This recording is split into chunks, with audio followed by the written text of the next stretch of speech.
It is true. We are all stars in the Dope Show. This is the Bennington Show. I'm Ron Bennington. There's Gail Bennington. Yo. And I'm Ron Bennington. Sitting across from us, Chris Stanley. And Chris, this is a favorite show for all of us because it is a complete and utter salute to Big Jay Oakerson. And we're all excited to say tonight is his debut special. Midnight. Big Jay Oakerson live at Webster Hall on Comedy Central. You know, I never get around to telling him this in the Unmask, and we're going to be doing the Unmask today at 2 o'clock, but live in Webster Hall does not seem like a Big J title. You know what I mean? Like, I'm kind of surprised by that title. Well, in New York, like, Webster Hall is like a like kind of like a dance club. That's where like a lot of EDM acts like play there these days. Mm-hmm. Unlike Jay's, he's metal. But yes. But it's more like the very official, like, live from. Right. It was kind of like an old school title for special. Yes, Judy Garland would use a title like this. You know, but you think Big J's would be in your face, bitches. Big J. We were there the night that he did the special. Killed it. Can't wait to see it tonight. And coming up at 2 o'clock, something I've waited a long time to do, Unmasked with Big Jay Oakerson. We are taking the poster for that, and we've got it signed by Big Jay, and we will be giving that out at the end of the show today, at the end of the Unmasked.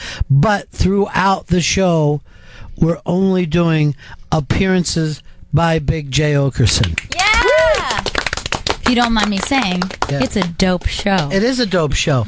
Now, the first time he did the show, he was, and this is hard to believe, he was 14 years old. And he came in just, wet behind the ears. But when he started talking, I said, I don't know what it is about this young man. And I said, he's not there now, but the seed is. Because what he had, ladies and gentlemen, you just can't buy. Even though I myself have bought it, and I now have it. But no, this is the first time Big J. Now, here's the interesting thing. Big J had been listening to me since the NEW shows. So he had known us for a while. And it was actually his idea to come on our show. We weren't bringing comedians in at that time.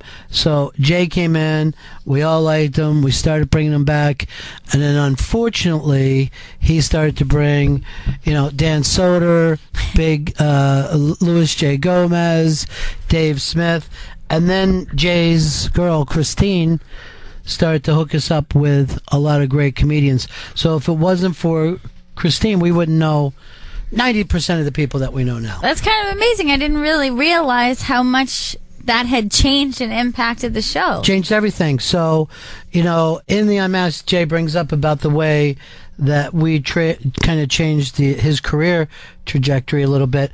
But he and Christine did the exact same thing for us. We never would have moved over to Raw Dog without going, hey, there's a pretty funny scene going on, and we can bring a lot of these guys and gals and transgenders. Yeah, sure, because we don't ask. It is a salute today to Big Jay Oakerson. Let your friends know that this special is tonight at 12 o'clock tonight. And that is not just the witching hour, it's the cursing hour, because this is one dirty special. This is the first time Big Jay Oakerson did our show Unmasked with Big Jay coming up at 2 o'clock, and it is hysterical. You're listening to Big Jay Oakerson on Bennington. This is Bennington. Now, Jay's from West Philadelphia, but now, like every other comedian in America, he lives in Queens. I don't know what it is, Hicks, about Astoria, but it has become Comedy Central. That's a spot. Why is it? It's slightly cheap. Well, I'm not in Astoria. I started off in Astoria. That was the first place I moved to. Except I got bad advice. Like when I was moving up here, everyone who lived here already said Astoria is the place to be. Right. And so I took the first apartment I could find in Astoria, but it was like off the path near the water. Right.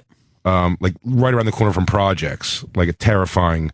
But my Saturn got broken into twice, and then I just bailed.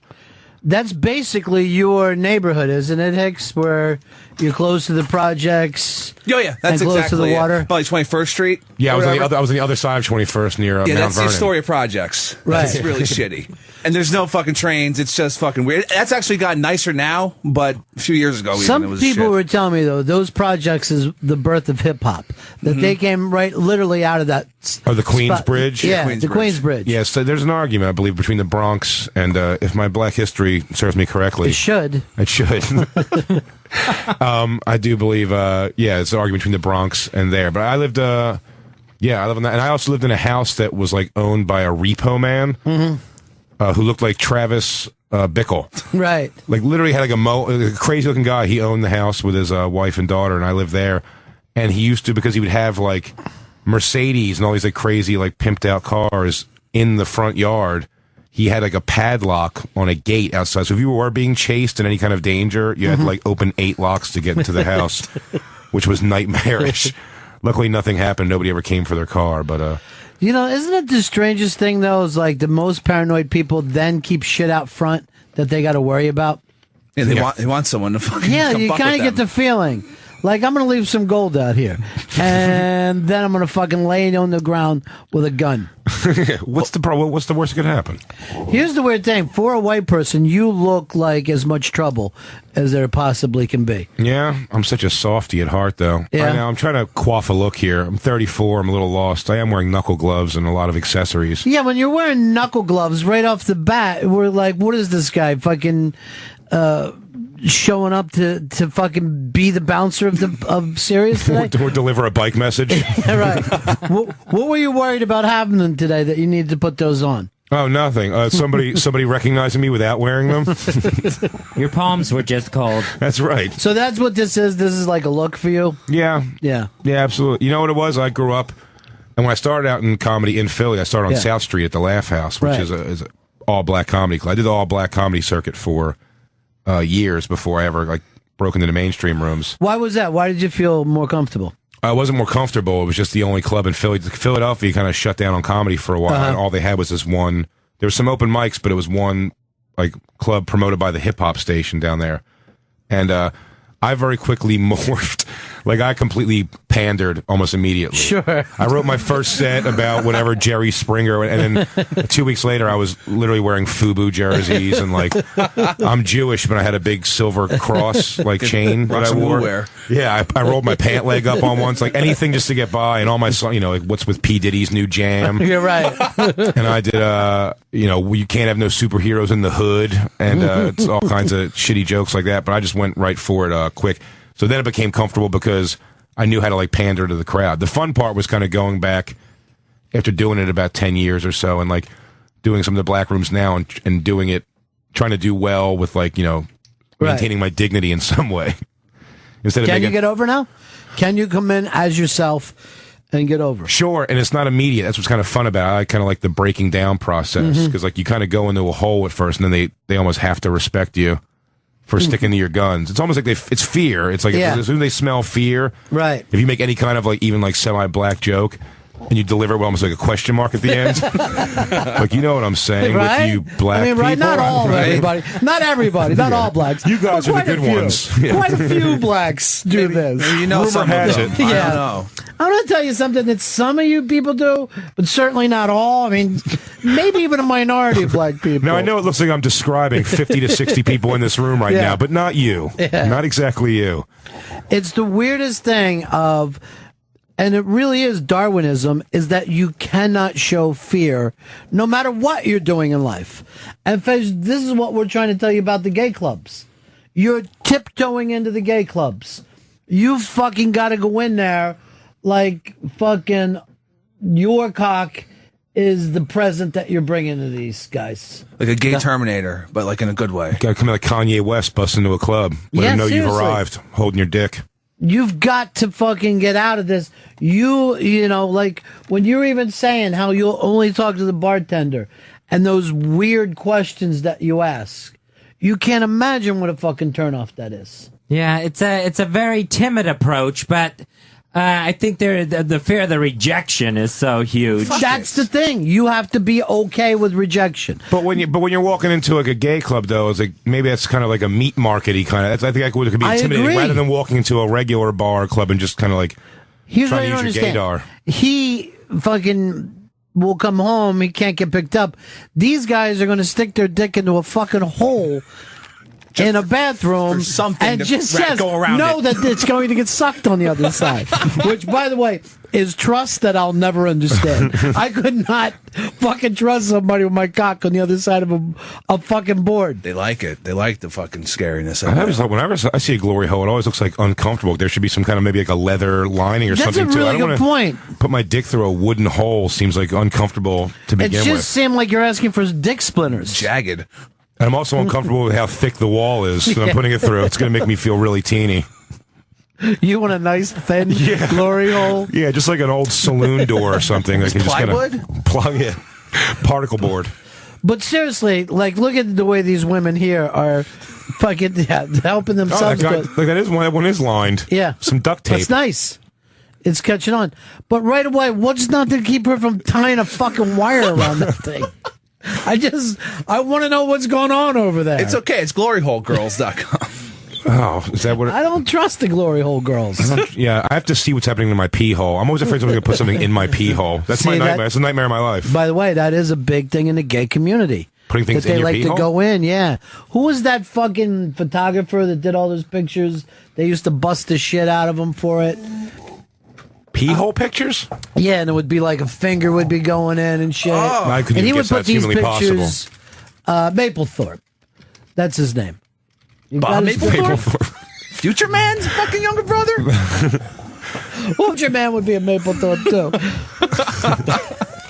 Now you got a conversation starter for the gay club. Hey, what's up with the pee holes with Maplethorpe? Now, you see what you did? You asked a question. You sounded timid. Like, do you like things in your peel? You got to fucking go in there acting like, hey, I don't know about you guys. I love a tongue shoved right up my piss hole. Hey everyone, what's up with pee hole fucking? You guys like that, right? I'll be over here at table 4 if you want to fucking rap about it. Seriously, that's what I'm thinking. We got to go in there with them. Now, the thing is, it's either going to put you over big or it's going to ruin you, and you may have to move to San Francisco. Either way, you will be known. Yeah, you'll be known as the guy. You'll be known. Not able to go back in that club again. Here's the problem. In 3 years, you haven't made an impression yet. No. That's fucking crazy, dude. What are you waiting for? But you haven't been going hard for 3 years, right? No, he's tiptoeing. Dabbled, yeah. You kind of Yeah. went in there, sat in the Tiptoe. back. And then he goes to a gay sports bar, which, Really? yeah, I knew that existed. yeah, there's one. They're like not looking to hook up. They're just looking to watch. There's one in America. I'm going to go as a straight guy. I just go because I want to watch the sports. I don't want to be bothered by chicks Well, this is what- flocking over me all night. This is what fucking Fez was telling me, that the lesbians end up taking over the fucking screens because they like football a little more than the dudes. And what are the gay guys doing? They're just using it as a place to meet on a Sunday and then they go out somewhere. Yeah, I've noticed this. Like, some of them will show up, like, in, let's say, Jets jerseys. Like, they're really into the teams. And then you see them not even paying attention to the game No, because after it starts. do you ever notice the number on the jersey? It's 69 every time. You're fucking not paying attention. Where are you wearing your bandana? Remember that old 70s thing? Yeah, if you the wear your back, bandana left, or on one right. side or another. Yeah, there's a whole website that, I mean, it gets so specific. It's like because I'll put a bandana in my back pocket, Yeah. part of my look, Sure. and they'll have like a whole. There's like always it's a whole breakdown, and it'll be like a yellow bandana with black polka dots means you like 2 fingers in your ass, but don't ever rub it on my face, and like it's like extremely specific. You're going too fast. I'm trying to just write rock it an down. orange one. That means anything, anywhere, anytime. The orange, Yeah. that means anything, anywhere. How about There is no bandana color, by the way, for pee hole fucking. yeah. See if there's a bandana for I just want to make small talk and then lay next to you without doing anything. Because your main thing, Fez, is cuddling, right? Male cuddling would be fantastic. What bandana's for? I'm just trying to watch the fucking game. I'm not sure, Fez. You might not want a lover. You might just want a drunk friend. Possible. You want a boy? You want like a companion, like a boyfriend Yeah, though. You're yeah. not looking for just like to. go get your shit off somewhere. I don't know if the gay bar scene's the way to play it. Yeah, because here's the thing. You know how fucking guys are. And gay guys are just guys with other guys. So there must be zero fucking small talk. No, yeah, I think there's no... I went into a gay bar. I was on the West Side Highway, and I had to take a shit really bad, and I had to pull over immediately and go into the first place. It was a gay bar. They made me pay $5 to use the toilet, and when I went in the bathroom, there was a guy blowing a guy, and literally stopped for a second and went, "Someone's in here," and I bowed out, and I waited thinking they were going to be like, at least like, wow, we've been caught. Right. They finished. It took like about 7 more minutes to wrap it up, and before I was able to go back in there. So it doesn't seem like a place where they're looking for like love or anything deeper than like getting blown in a bathroom. Yeah, I mean, what are you worrying about rejection if someone's blowing someone in the bathroom, Fez? Yeah, that it's just going to be too tough to take. I hate rejection too, but I think the ratio of rejection is probably way less in the gay community. It I have think. to be. Like, I hate rejection too. That's why I would never, as a single guy, I was never able to go and like just like I'm bad at that. Just like cold talking to women, because I don't like rejection either. But I mean, and I think with like women, a lot of times you'll get rejected, especially if you're not like a dashing human being. You'll get a lot, several rejections if you're just going to play the numbers game. But I feel like in the gay community, it has to be lower. It's going to be almost nothing, because it is two dudes who want to fuck. Yeah, you got to think of it this way: have you ever rejected women? How often have you been approached by anyone in a bar and say, "Look, honey"? Yeah, I mean, I've reluctantly fucked some real, absolutely, and then someone even like you should never be having sex and in the meantime going, it's going to be a good story tomorrow. Like you should never have that much foresight while you're fucking someone currently. Oh, this is gross, but my friends will laugh and high five later. All right, huge. This is a spy report coming in. Oh shit! Once again, he was right out of Canada. Frankie fucking predicted giant earthquakes. 7.9 in Mexico. Oh, 7.9. Are the drug cartels okay? In Mexico. No. All the fucking coke has now fallen into fucking crabs. A bunch of, are we on? Spring break's over, right? Yeah, I guess there are people down there. I didn't even think of that. I think Obama's daughter was in Mexico. Yeah. Yeah. It's a big country, though. I'm sure she's fine. It is a bit. Is that Mexico? Oh, it's that's Glory Hole. That's Glory Hole. Yeah, you got to be careful with what you're putting up. But his daughter's at a fucking awkward age right now. I saw the picture of her. Yeah. How old is she? 13. And she's in Mexico? I thought she was older. Yeah. She looks a little older than that. Well, she's really tall. But why is she on spring break if she's 13 in Mexico? They said she had 25 fucking Secret Service, and then they were using the Mexican police. Well, those guys are great. Yeah, they're the best. That's the cartels. Yeah, they're not really cops. 100 miles away from Acapulco is the epicenter. Why would Obama let her go to Mexico? He doesn't give a fuck about his kids. He's got shit. You know how he gets. Just doesn't want to pay child support. He's just sticking around so he doesn't pay child support. He doesn't even think it's his. No, I guess you got to do that if the other kids are going. She must be hanging out with some fucking rich kids, the D.C. area. And he's just going. She went like neither parent went. She just went. I guess but she got 25 fucking cops with her. Why would she even want to go at that point? It seems to be so like probably used to him by now. She looks like she's going to be the center for Baylor. Is there ever going to be a scandal of a Secret Service banging the daughter of the president? You know what? That's a really good point. I've never even heard of that before. Wait, didn't Ford's daughter marry a Secret Service man? I think, yeah. Something must have fucking happened like that, there, yeah. But she was like, I'm talking about a teenage. That'd be fucking classic, man. Like one of the young Bush girls. I had a buddy, the Secret Service, no bullshit, came to my friend's house. He was doing like a thing for the internet, just for his own website, like a man on the street thing, fucking people at a club, and ran into a girl who, this guy was like hammered on the video, and he's just interviewing randomly at a club, and this guy's like, he sells coke or buys coke at this club, and he goes, the president's daughter was in here yesterday and held up. He had her ID, like Jenna Bush's ID in his hand, and like the secret. And my buddy put it up on the internet. Secret Service came to his house the next day with no information. He didn't give any information about.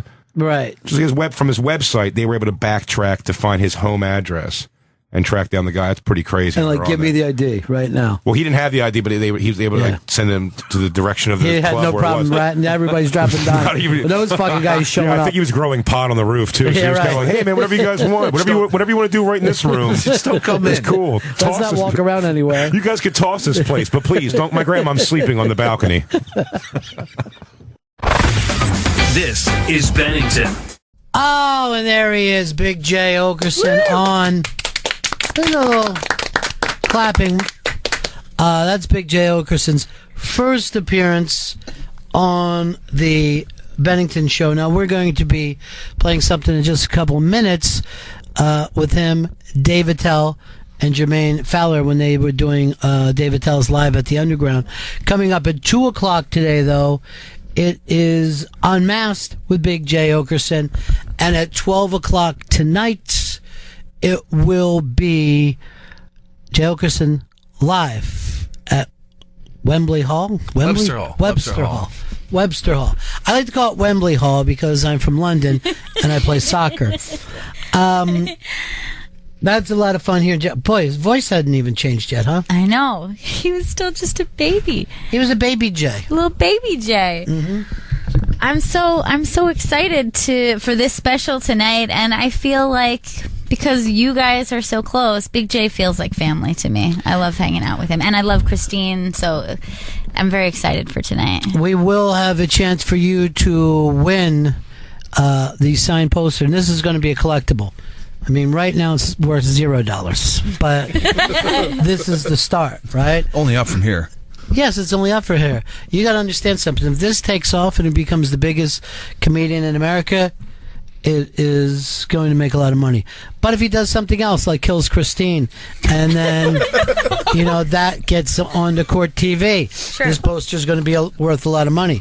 We were talking about Christine, who was looked out for Jay, his lovely girlfriend, and has really been there as Jay's going through all his transformations. She was working, I'm going to guess, as like a talent coordinator or a producer for Dave Attell's Comedy Underground, which was one of the funniest and best shows about stand-up comedy I'd ever seen. I met Dave Attell. The first time I had met him was when Jay brought him in with him. Not this time, but later. And I love their connection and like their dynamic together. So, by the way, you will hear during the Unmasked at 2 o'clock the best Dave Attell impression. I had no idea that he could do that. Not I only had can never heard him do that. He does everybody.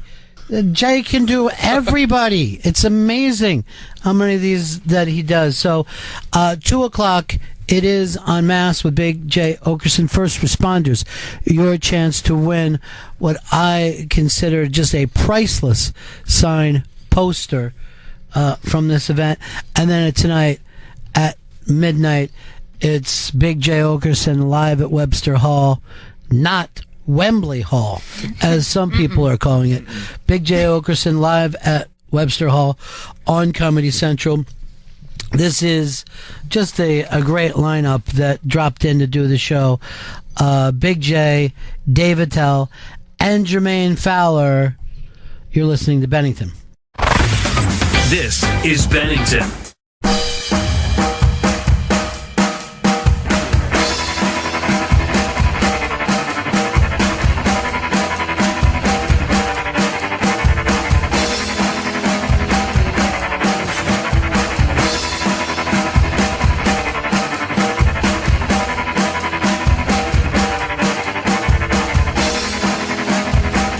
These guys don't know what that's the theme of the show. That's the new theme of the show. Yeah. I like it, though, man. I dig it. Yeah, it's called Public Domain. I thought it was called early 90s. Yeah, exactly.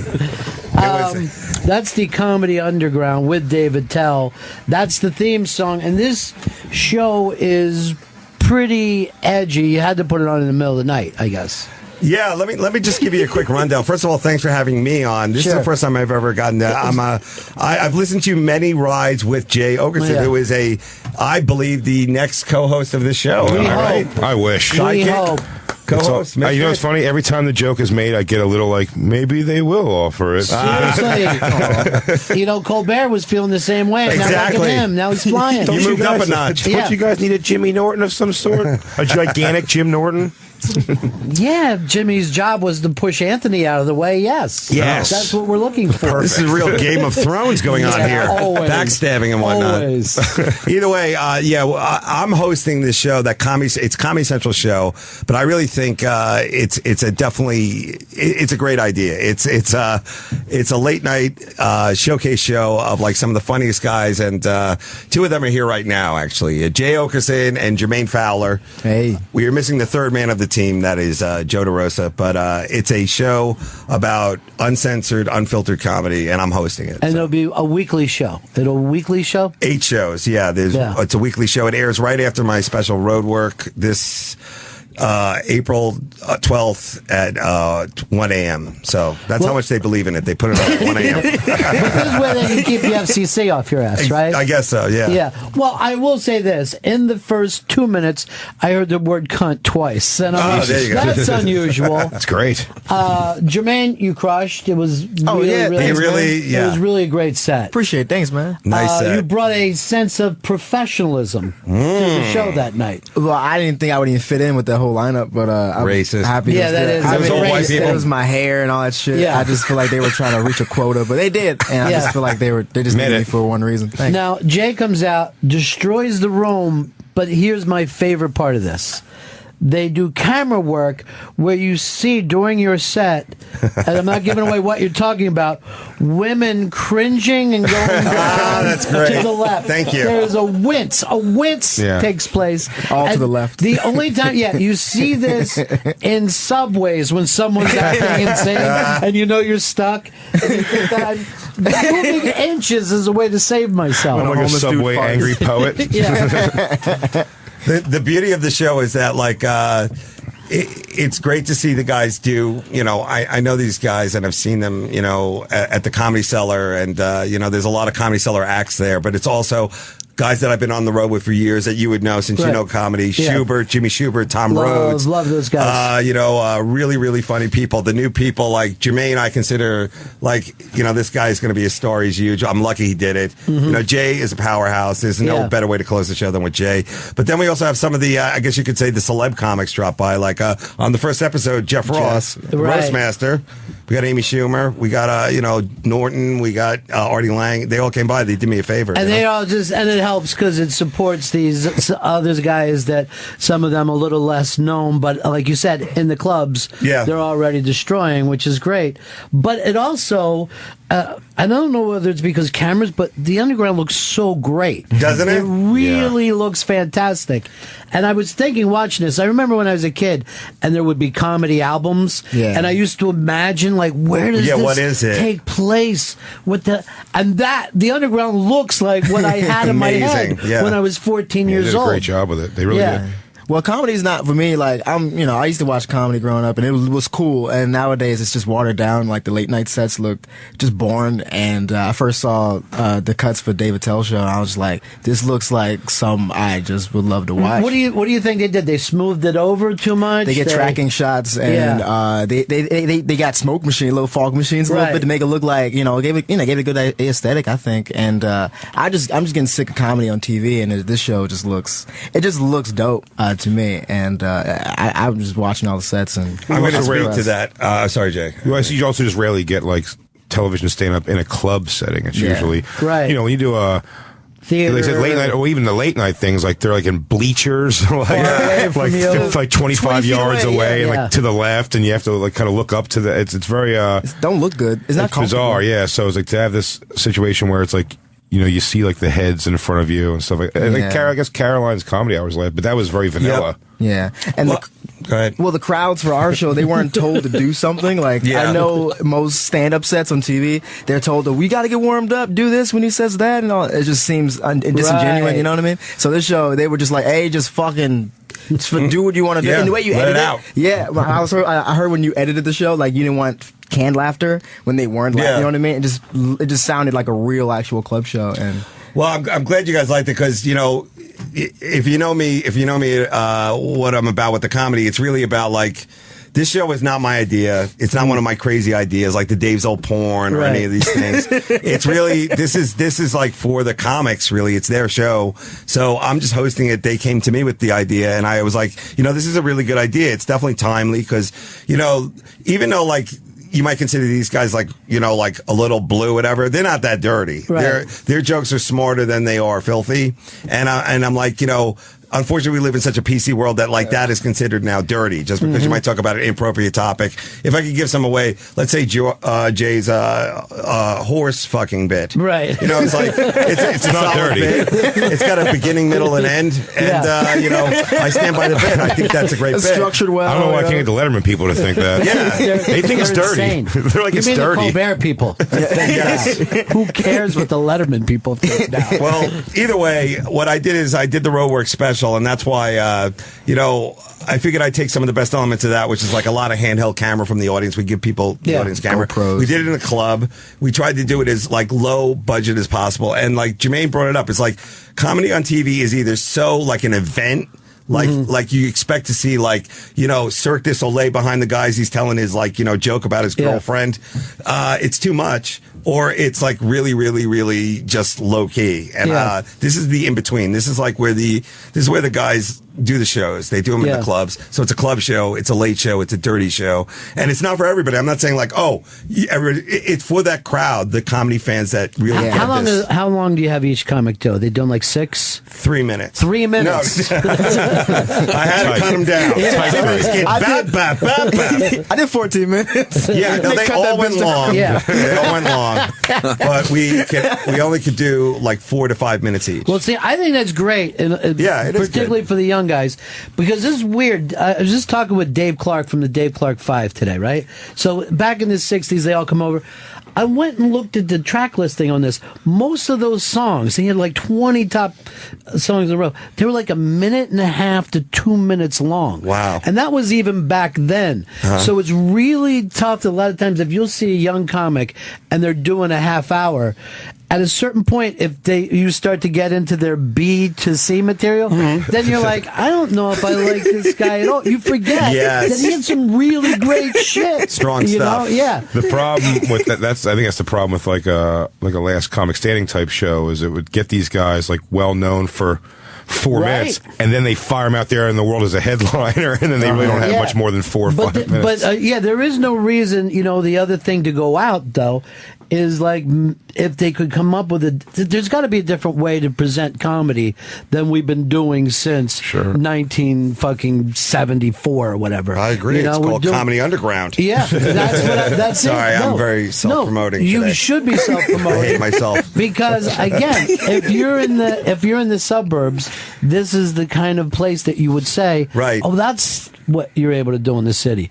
I think one of the worst things that happened is when they started to put comedy in places that maybe it didn't necessarily belong. Strip mall comedy. That's what we call it. Strip mall comedy. I say I've heard a line from comedians say, hey, a real comedian will perform anywhere where there's a microphone and a place to stand. And I'm like, that's just a way to get another comic who doesn't want to do the show do a really shitty show. Right. Yeah. Because it's not true. Like, comedy does not belong anywhere. Yeah. It can't happen anywhere. It's not a good idea for it to happen everywhere. I actually think most of the time, I think the corporate gigs are the worst things that could happen. Any kind of after dinner speaking is really tough. Those are money gigs. I've never done them. Those are the gigs. I've never done them. Those are the gigs where you got to shower afterwards, where you feel like a whore. You're holding this check and you're just like, wow, that wasn't right. Yeah. It just wasn't right, but I want money. Yeah.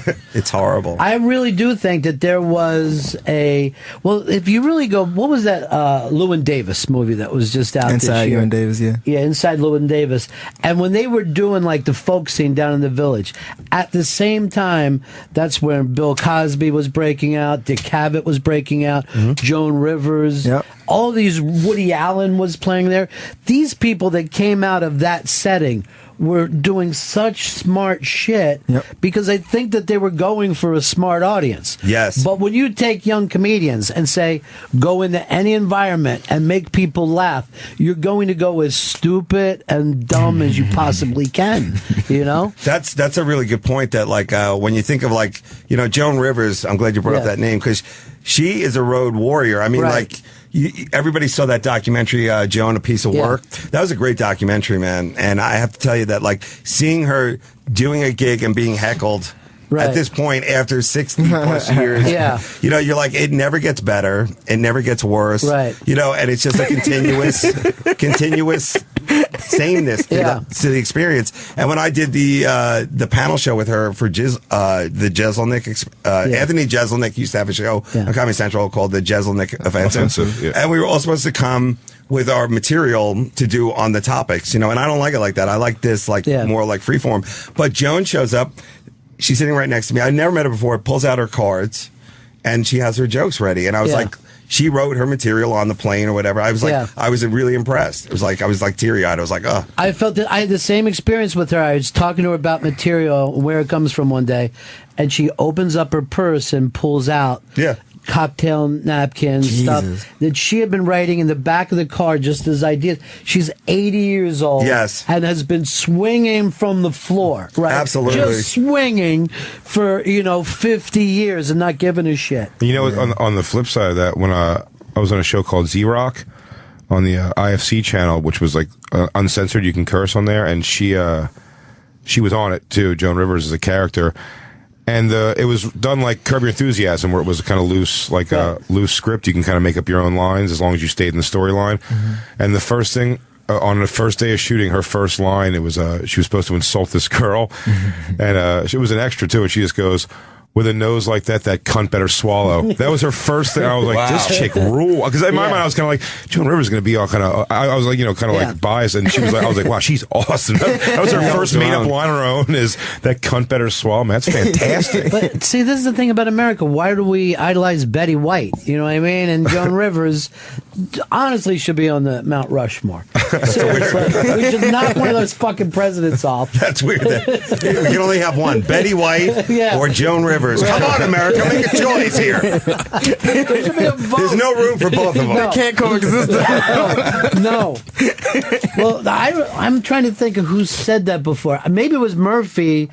When he broke out, Richard Pryor was like kind of bitter towards him because up to that point there'd only been one big black comic. Yes. At any given point, that's our black comic, that's our go-to guy.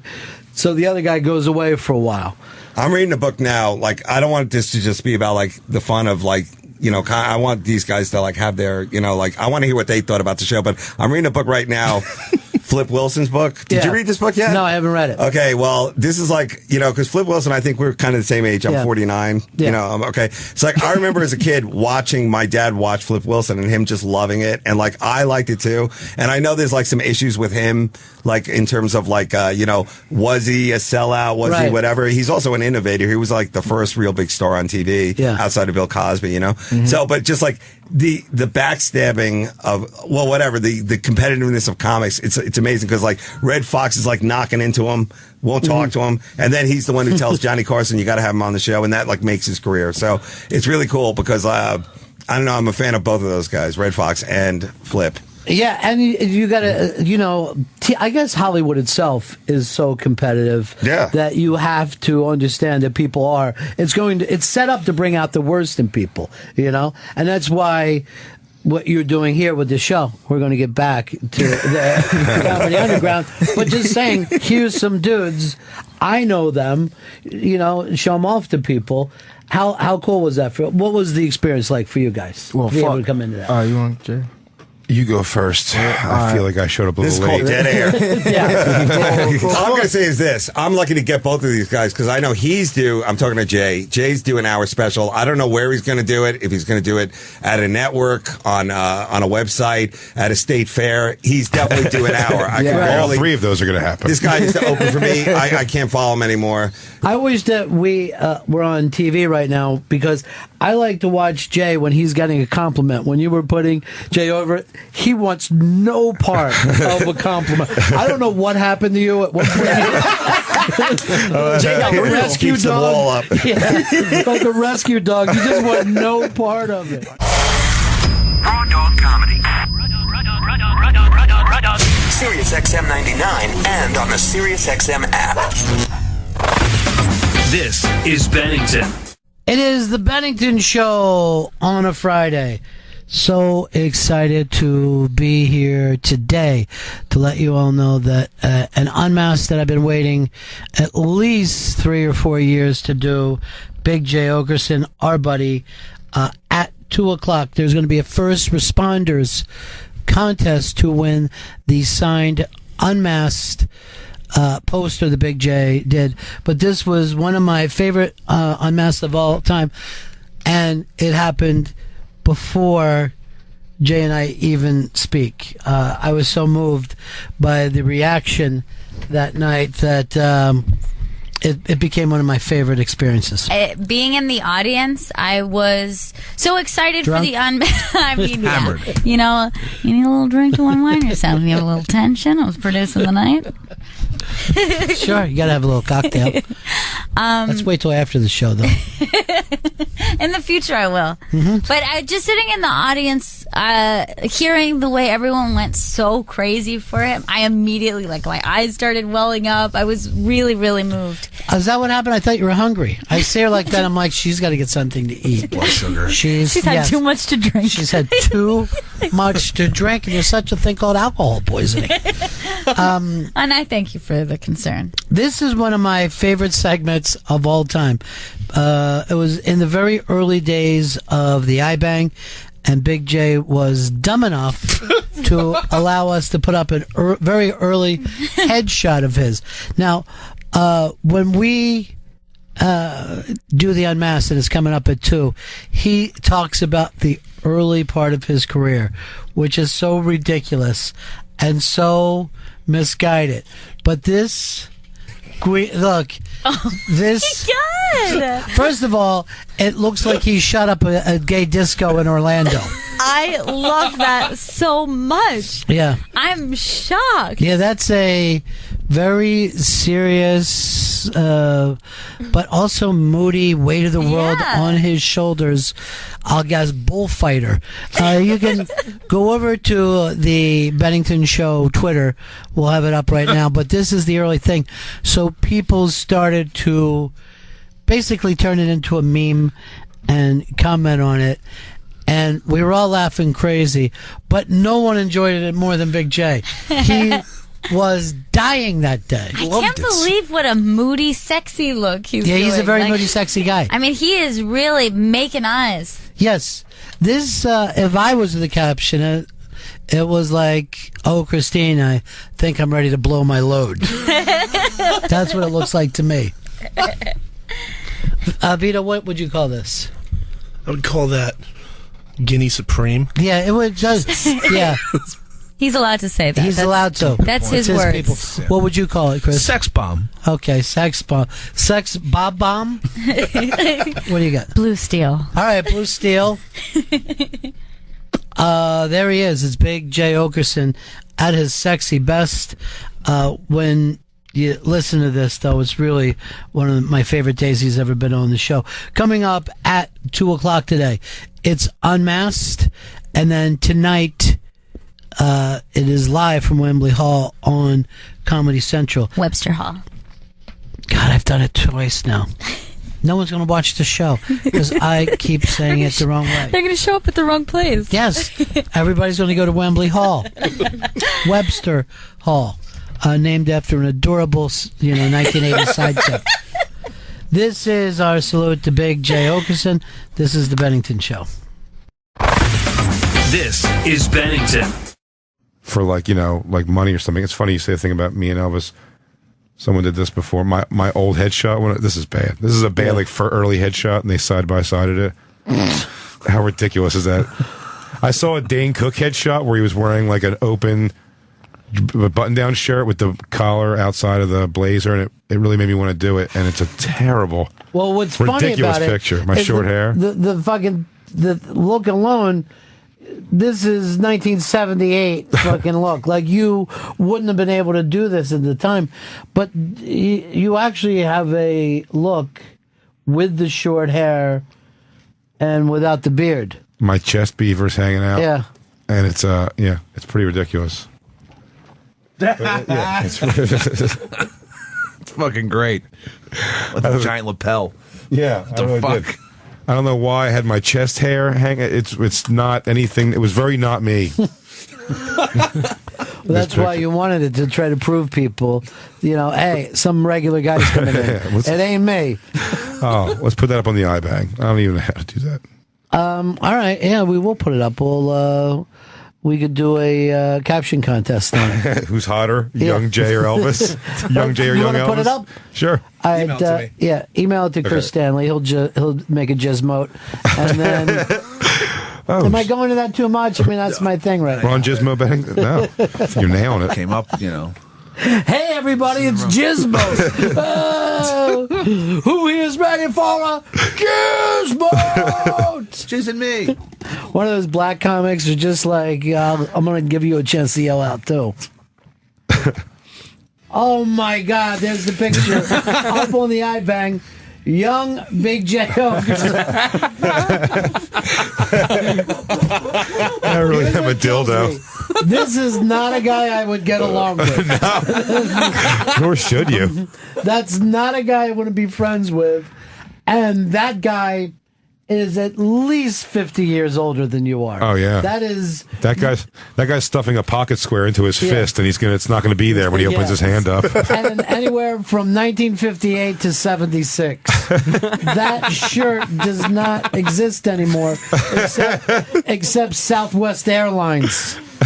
Oh, that's funny. So, caption contest up on the iBang. All right, Big J may have tipped over the website. I'm having trouble getting on there right now. You can stop me if I told this on here before, but the worst picture of me that circulated ever was, I'm pretty sure Patrice died with this being the screensaver on his computer, but years ago, there was a girl I was seeing, and I let her take a picture of me naked, which is not a good idea. It was very jokey, and it was in Vegas. I'm fat. I was fatter. This was just fucked and just showered dick. And I got my arms up in the door, like in the middle of the door, with my just trying to like stretch it out. You know what I mean? Just trying to like smooth out the rolls and keep it as like, not fat guy as I can. And my dick is so little. And I remember her taking it, and I was like, erase it right away. And I guess she just didn't. Oh, no.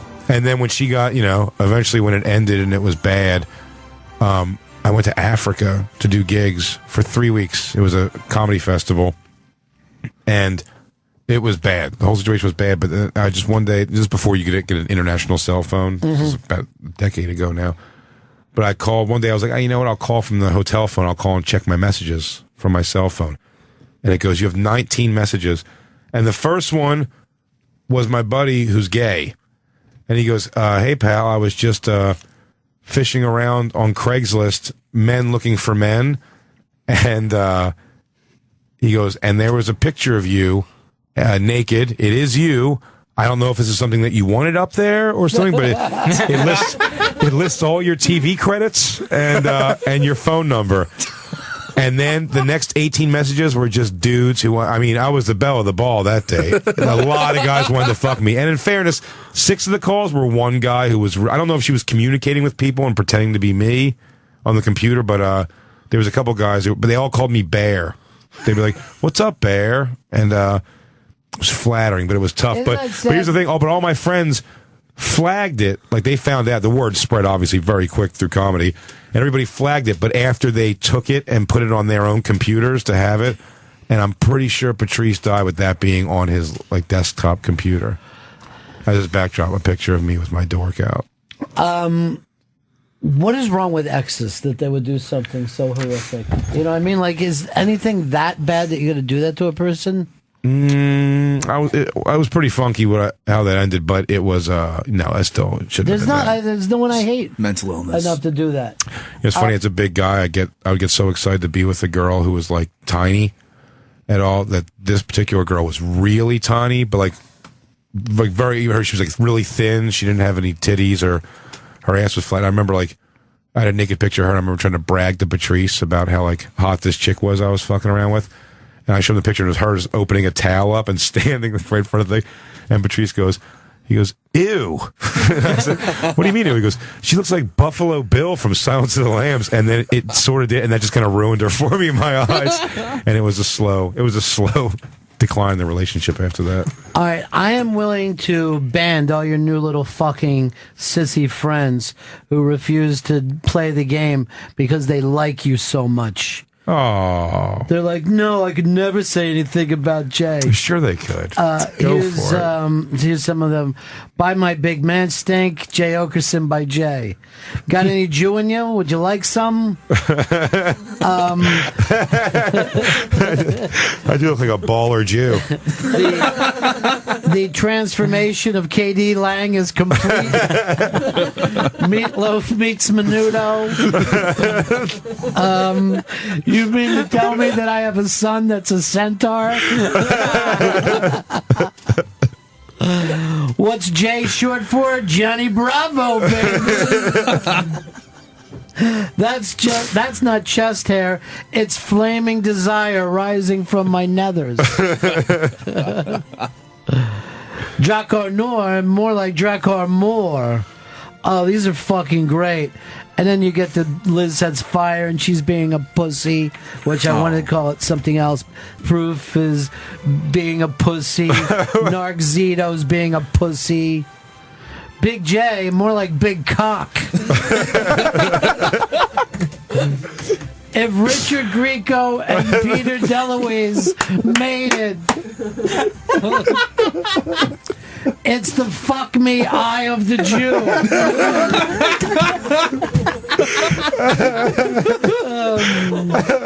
Sorry, my mustache just fell all over my tits.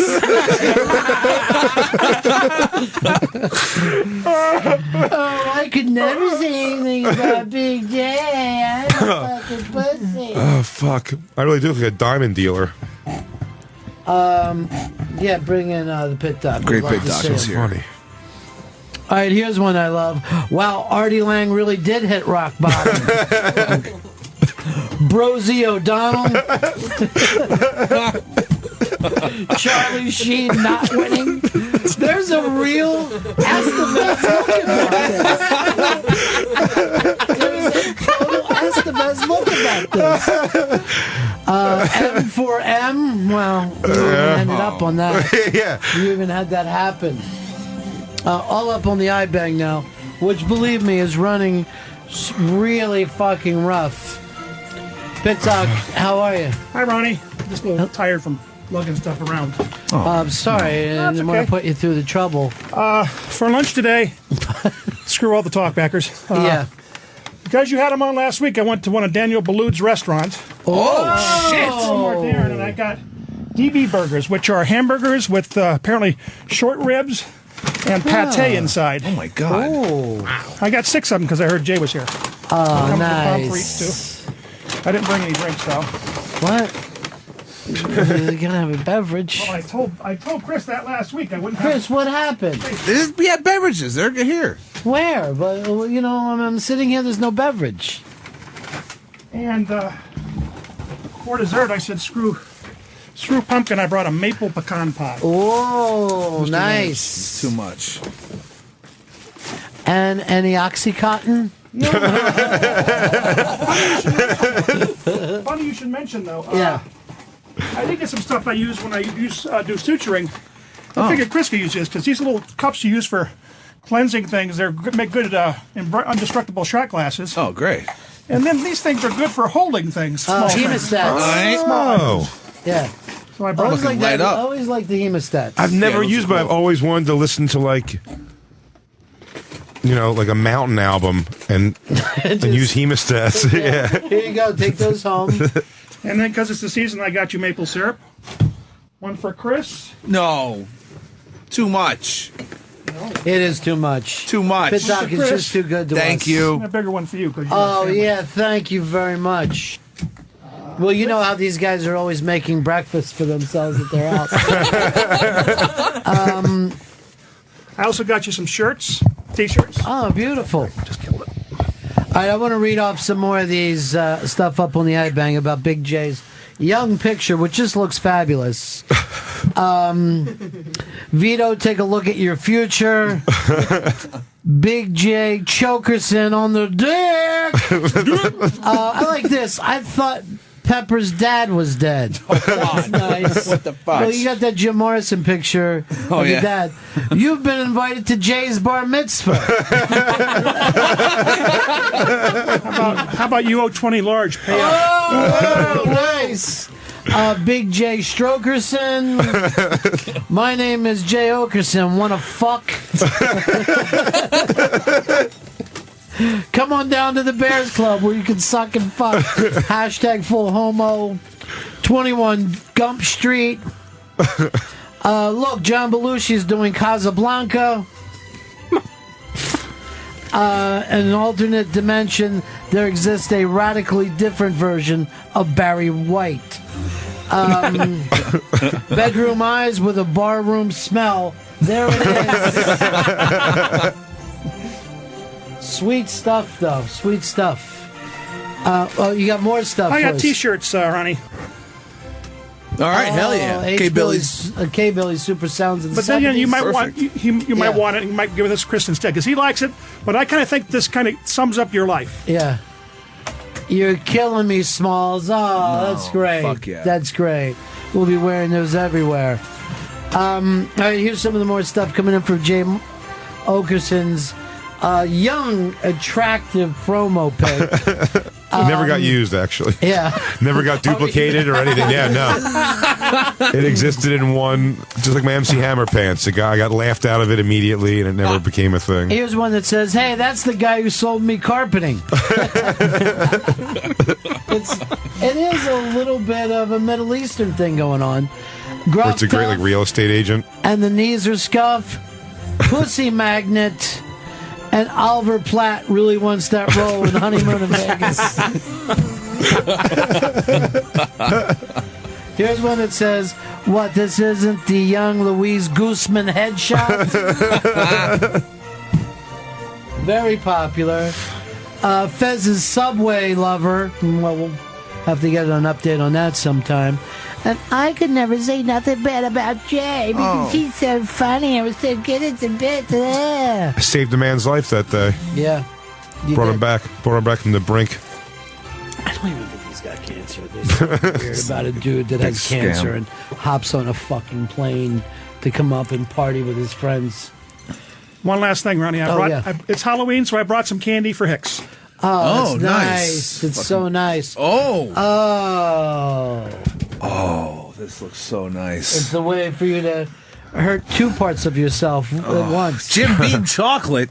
Thank you, Pit Doc. Little liqueurs in dark chocolate. Love liqueur. Here's some more for Jay Oakerson. And you can go over the iBank to see this picture of him. I don't always drink beer, but when I do, I chase them with cumsies. Here's one that just said, "I'd like a gyro with an order of fried, please." Hey, it's Bob Kelly with Down syndrome and Zima drinker. Which of these bridesmaids is going to get a sweaty fuck tonight? This is Bennington. The very attractive, the very sexy Big Jay Oakerson. We spent all that time just playing around with him on and his beautiful, gorgeous headshot. But that was an hysterical segment. No? Look, normally you look back and you're like, oh, what a nerd or whatever. What? He looks great. There's nothing wrong with it. It looks like he just put two long swords in the back of a bull, if I had to guess. What are those guys called, Chris? There's Matadors. No, but I think the Matador is up front. Isn't there like a stevedore or something like that? Like a something crazy that all they do is put those long things in people's backs. People are bulls. I know those guys even had a title. Whatever, Everybody has a title. Well, that's the even look. you ended up getting a title. It's the Bennington Show on a salute to Big Jay Oakerson. Today at 2:00, coming up in just a half hour. Yeah, we will be starting the Unmasked with Big Jay Oakerson, and then also for the first responders, you can win the Unmasked poster signed by Big Jay Oakerson. It's a great special that he has tonight. He's the guy that came in and lit up Unmasked. There was a lot of people that were there that said, I've been to a lot of the Unmasked. This was the best. It really was an incredibly funny night. That was one of the first things I heard. As soon as you guys came off the stage, I just heard someone just scream, best Unmasked ever. I heard someone say crackle, crackle. And quite frankly, to be totally honest, I was embarrassed. That's the Bonfire, the show that he does with, one of my favorite actors today, Dan Soder, but they do. Their fans will say crackle, crackle, and there's to me no response to that whatsoever. And a crackle back to you, sir. Oh, see, that's good. Right now, Jay just acts like he's cooking a marshmallow over top of him. Not a mushroom. That would be, quite frankly, insane. I am struggling today. I'm not going to lie to you. I may have to be frozen and released sometime in the future, like we were talking about on yesterday. Yeah, yesterday. I remember that. This was from a Thanksgiving show where all of the interns over the years came back and basically got roasted by myself, Big J, Dave Attell, the Puerto Rican rattlesnake Louis J. Gomez, and Tommy Rhodes. This was all at the Hard Rock. First of all, I had this amazing night where they all came back, and I felt like Mr. Holland's Opus. Some of them had grown up, that I hadn't seen in years, and then some of them were only gone for like 2 weeks. And they all came back, and they played a beautiful song for me.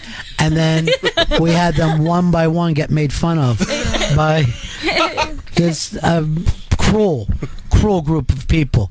But it was a really fun night. It is our salute to Big Jay Oakerson. In a half an hour, it's Unmasked. Tonight at 12, Big Jay Oakerson live at Webster Hall. Get it right, folks. This is Bennington. Let this next young gentleman out from underneath the bridge. And,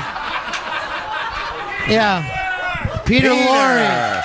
Now, Peter Lorre. For movie fans, this is the great-grandson of one of the greatest actors in American history. Wow. I see star the eyes. of his great grandfather, of course, was in Casablanca. Peter Lorre, and he's Peter Lorre the Fifth. Let him hear it. Peter everybody. Lorre 5. Thank you. This year I'm thankful for working on the Ron and Fez show. Okay. You know what? Yeah, she stole my line, by the way. I thought Fez was going to set you guys up to have you involved with something. Where are you going to be for Thanksgiving? I'm going to be at my aunt and uncle's house in Jersey. Aunt and uncle's house. Mm-hmm. Is that okay? Is that Bela Lugosi's niece and nephew? Where do you guys live? A graveyard? The comedy news team is Marissa, which is up there. Yeah. And this young man here. Yeah, they're both interns. That's a weird. And you just put them in a booth together all day? Yeah, we put them in a booth. This hot girl with her titties hanging out, and this future serial killer. Amazing. No, that's inappropriate. Yeah. Amazing. He's the Algerian Jonah Hill. I like that. He's a 9/11 Jonah Hill. I like that. Fair enough. And for that, I'm thankful. I'm just pointing out, though, and I don't ever mean to correct you, Dave, but Algeria did not attack us on 9/11. Did they? Did they? Meet me at the one working computer at the Hard Rock. Dude. There he goes. All right. Don't put a curse on me. Came over to say Give me the evil eye. Give me the evil eye. Literally. That was going to be a handshake or a headbutt. Yeah. Now, this gentleman, along with Anthony, is the only two people I know that are banned from the building of Sirius XM. No, hold on. I just thought I had to remember Eastside Dave is also banned from the building, but you are allowed to come here. Yeah, thank you. You have every body type at the microphone today. Every body type? Every body type. He is very thin. I didn't know. He looks like he's being held up by his shoulders. I didn't know David Copperfield and Fred Stoller had a kid, but I didn't know Doug Henning and when you're solving mysteries with Scoops and the rest of the mystery team. Good one. Nice one. Well, guys, I'm really thankful. I was thinking about it. I'm thankful for my brain. A lot of people don't That you think... keep in your ice truck? I have my own brain in my head. I like the way that after Louis J. Gomez does that joke, he looks back at everybody. Am I right, fellas? I got a good... It was only a medium laugh from the crowd. I had a real stinker up top with Tom Rhodes. I got to make sure I get his approval before the end of the show. What are you talking about? You need my approval. I need Tom Rhodes' approval. Why? You just missed. I had a stinker up top on the show. I had a joke that did not land well. And that's you need my that's approval? gone. Yeah, that's gone. That's outta already here. been taken out. As a matter of fact, as far as the audience, the listening audience, this is the first time you've spoke tonight. So That's hilarious. I approve. we made sure we're taking care of you. So go ahead. You thankful for your Hold brain. on for 1 second, because it looks like I looked over and I thought Big J was turning this water bottle into a bong. You were working on it. It's like a West Philly thing. Okay, well, if your brain is what you're thankful for, what's the smartest thing you can tell us right now? Oh. Oh, my God. Shit, here we go.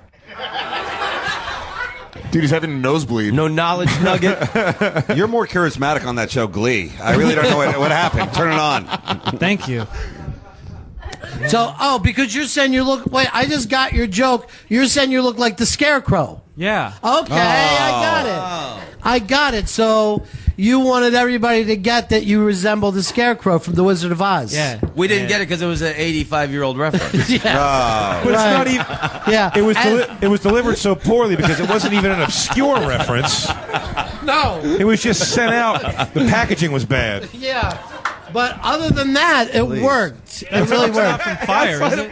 What's that? That smoke is not from fire, is No, it? no. Okay. Big J has got a fake cigarette All right, I'm safe. that he's enjoying. We're all safe. You want to reference Birth of a Nation? No, before you wait. go? Don't He just did another Yeah. Scarecrow joke. Did you miss that? Now, what was that one? He said that's not real fire, is it? Oh, see? That was another joke. I just like to send jokes out there, and people will pick them up out later. Yeah, join the crowd, dude. Been doing that for 28 years. Dude, Go if ahead. this was a bar in Williamsburg, he'd be destroying. You're a good-looking kid. Where's your chick? Is she here at the function or no? No, I think she's probably asleep. Right. So In the Niagara Falls area? I didn't know lizards sleep. She's I in didn't know Australia. It's very late posters there. of Miley Cyrus sleep. Sorry, I'm. No, we're going to fix it because it's Miley Cyrus. No. After a meal like that, who can be funny? You know what I'm saying? I think much turkey. I think you should have referenced The Outsiders because you got like a Soch versus the Greasers kind of shirt. What would he be on? Which side would he be on? He'd be one of the Sochas because he's got the Madras. Let's see. I don't know. Either way, he's standing like a lesbian. So what are you doing? By the way, because of this is why all these guys are eating alone at Thanksgiving. Yeah, see? You can't have this kind of... Can't. I was and gonna then invite, I was going to invite one of you guys over. Now you're making for fun what, a of me. three-way? Yeah. Full-blown dyke But out. the girl doesn't come. No, she's not here, but we can get started. What the fuck? You know what? You know that if you've been to as many countries as Tom Rhodes has, you've done some weird shit. Figure, you know what? What do I care? Who's gonna know? Yeah. Who's gonna fucking bring when's it the up? next time I'm going to be in Durban? I might as well fucking bang this dude. All right, go sit down, tuck your shirt in. You did great. Yeah, you did great. Yeah, let's hear it for him. He took it Let's like a hear it champ. for him. He was great.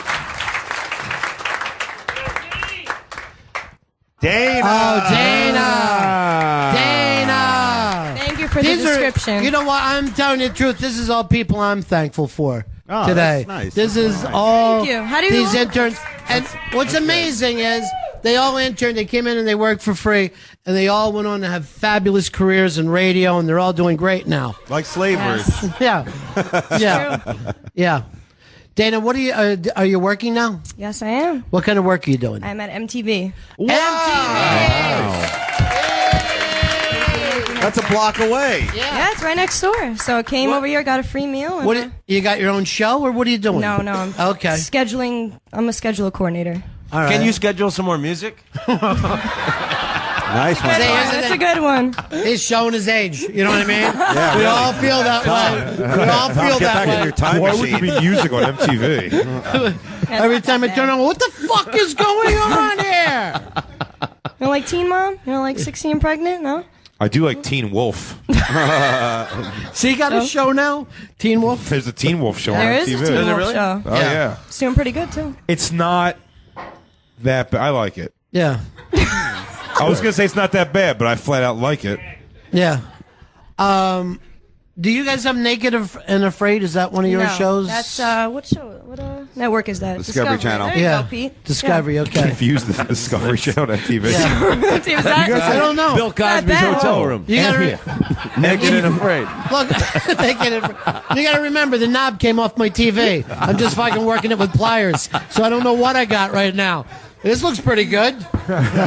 These people are both naked and afraid. Yeah, put a quarter. Got to put a quarter in it.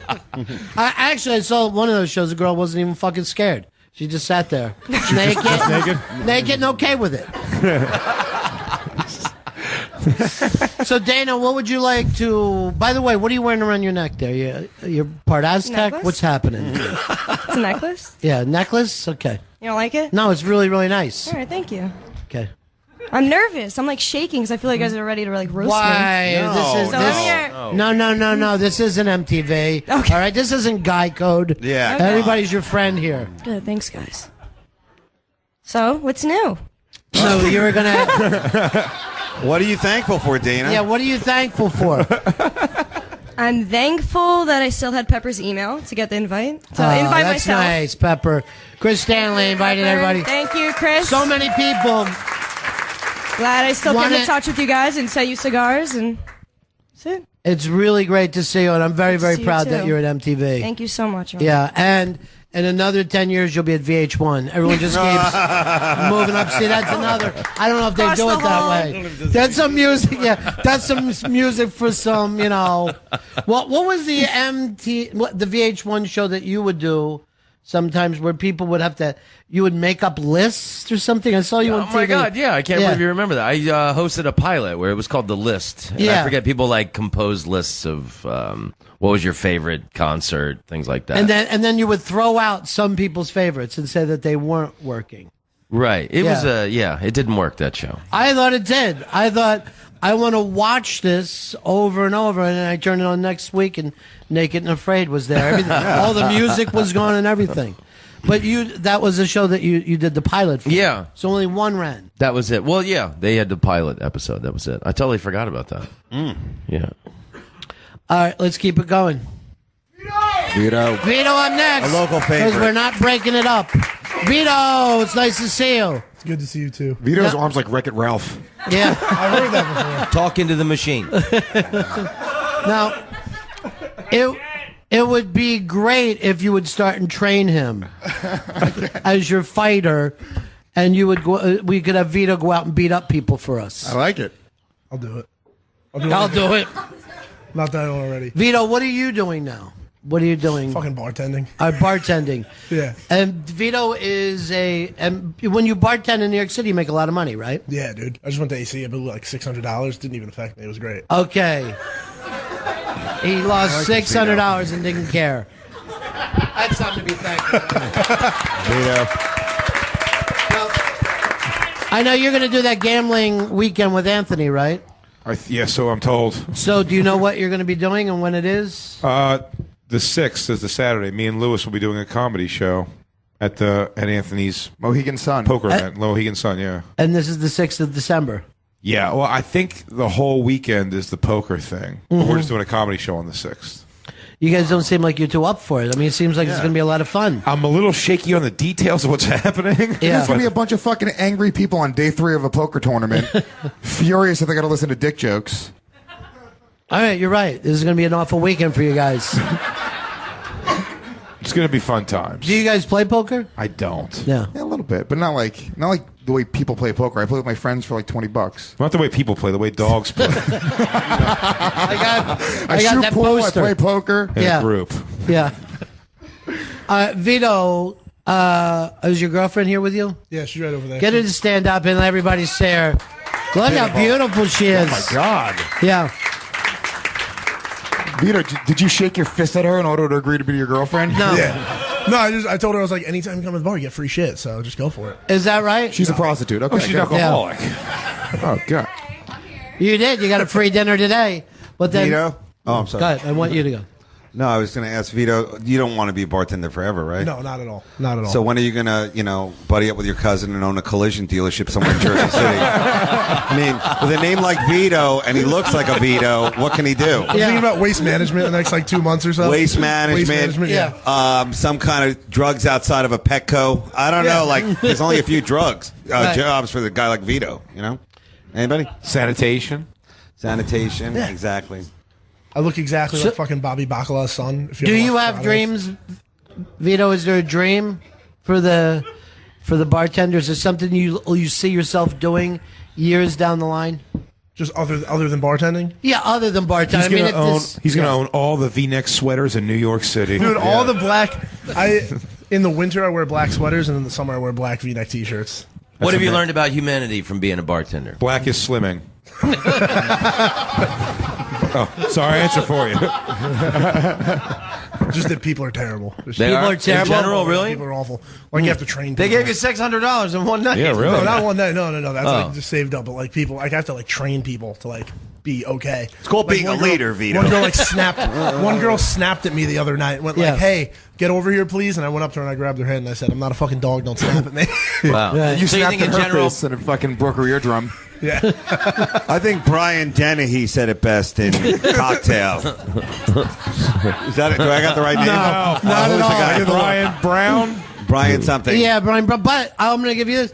Brian Dennehy did play a bartender in that movie where Dudley Moore chased Bo Derek down to Mexico. 10? Yeah, he was a 10. He was the bartender in that. So Well, I don't have anything from that one. yeah, it's too bad because you were right on track. Coughlin's Law. You know what I'm talking about? That's what I'm talking about. Do you live by Coughlin's Law? No. Do you know what I'm talking I about? have no idea what you're talking about. No. All I can tell is Cocktail's been running on Showtime lately, I guess. We're all re-familiar with it again. Yeah, I'll tell you this. I wouldn't turn it off. Cocktail? Yeah, you come across it, keep it on. I do. I'll leave it on once in a while. Yeah. All right, so why are you here, Vito? What can we do for you? What wish can we grant you? Why did you come here to the Wise Men? Yeah. He wants to borrow $600. He does. He's got a lovely girl. He's a young really guy. nice. He's living in Manhattan. He's having the time of his life. Everybody likes him. Everything's going your way, dude. Everything's pretty good right now. Yeah. You know what I'm thankful for? What's that? I got a Roku. Love it. You know, I know what it is. when you have simple needs, man, isn't that great? When Yeah. It's just like, that's Paid fucking $100 for my $600 in Roku just turned his whole life around. Right. That's fucking awesome. Got What's a HBO, Roku? it's got What is it? Netflix. Is that an it's got Asian Time girl? Warner. What is that? Explain to everybody what a Roku is. Roku's a little Roku, device. good deal. It's a I plug it 12-year-old into boy my in a TV. box. Yeah. I have HBO. I have Netflix. I have Time Warner Cable. It's great. And you All don't right, have to. Snowden, we get it. Check the stats, motherfucker. Tom's been tracking you 10 countries ago. This international. Wouldn't that be amazing if Tom was with the CIA and finally Interpol. Yeah, Interpol. At the end of it, we find out the truth. He's been funneling people all over the country. So do you don't pay for any? You don't pay for HBO? No, HBO is my mom's, so I just got her password. All right, so you. So you're thankful for your mother. Yeah. I love my mom. Yeah, Here's I'm very the thing, thankful though. for Leslie. You young people, you fucking destroyed the music industry, and now you're trying to take down TV. You're just... You won't pay for anything. No. Everything is free to you. You won't even come out unless someone gives you a free turkey dinner. Yeah. You're awful, terrible people. Well, congratulations on the Roku. Dude, it's great. Thank you. Yeah. Thank you. It's a big week. Yeah, it is. All right. We'll see you later. Finally. Go over there. Yeah. Hulu Plus. Hulu Plus. Yeah, he's the best. Raw Dog Comedy. Sirius XM 99 and on the Sirius XM app. This is Bennington. Welcome back to the Bennington Show. Time for Unmasked with Big Jay Oakerson. And it is, as we've said before, one of our favorite Unmasked we've ever been and part of, if not our favorite Unmasked. Tonight at 12 o'clock, Big J is doing his first special, Big Jay Oakerson, live at Webster Hall. The beauty of this is I've known Big Jay for a while. He's always wanted to do a special. It looked like he may not do a special. It is a life dream, and it might be a dream that you can relate to or not relate to, but it was very moving there for a guy to make his life dream, and you're sitting there with him. It was so special to be there and be with not only him, but all the people who love him and care about him. That was such an exciting feeling to be there. And I can't wait to see how it's come out, because the show that we saw was phenomenal. He killed it. Well, you've got, Dave Smith and Louis J. Gomez were there from the Skanks. Dan Soder was there from the Bonfire. His friends were ecstatic to see him do so well, ecstatic to see him pull that off. And they're not the kind of guys to say that kind of thing. Yeah. So it was a really sweet, fun night. We get a chance to talk about this. When we come back, we'll tell you how you can be a first responder and win just by writing to at Christine M. Evans. That is Big J's girlfriend.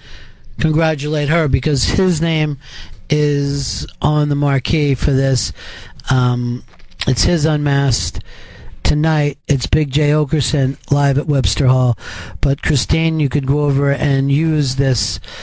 We've got it up on the Twitter right now. We'll give it out from a nice first responder for her, because she busted her ass so our buddy could receive this dream too. She was right there with him step by step. It's been a blast. And this is Unmasked with Big Jay Oakerson.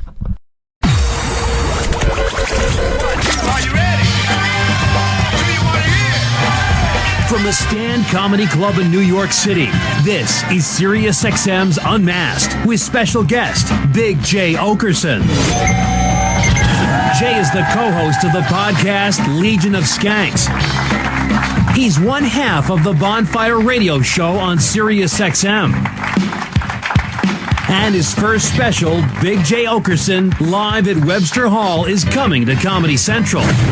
SiriusXM and The Stand are proud to introduce Big Jay Oakerson. And now, here's the host of Unmasked, Ron Bennington.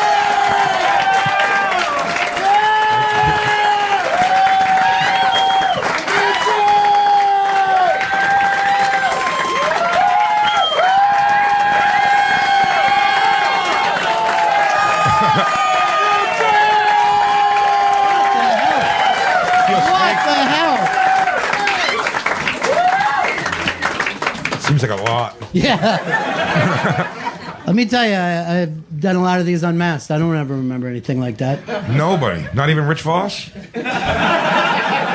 Rich Voss told me it was like that. Well, Rich was clapping that loud.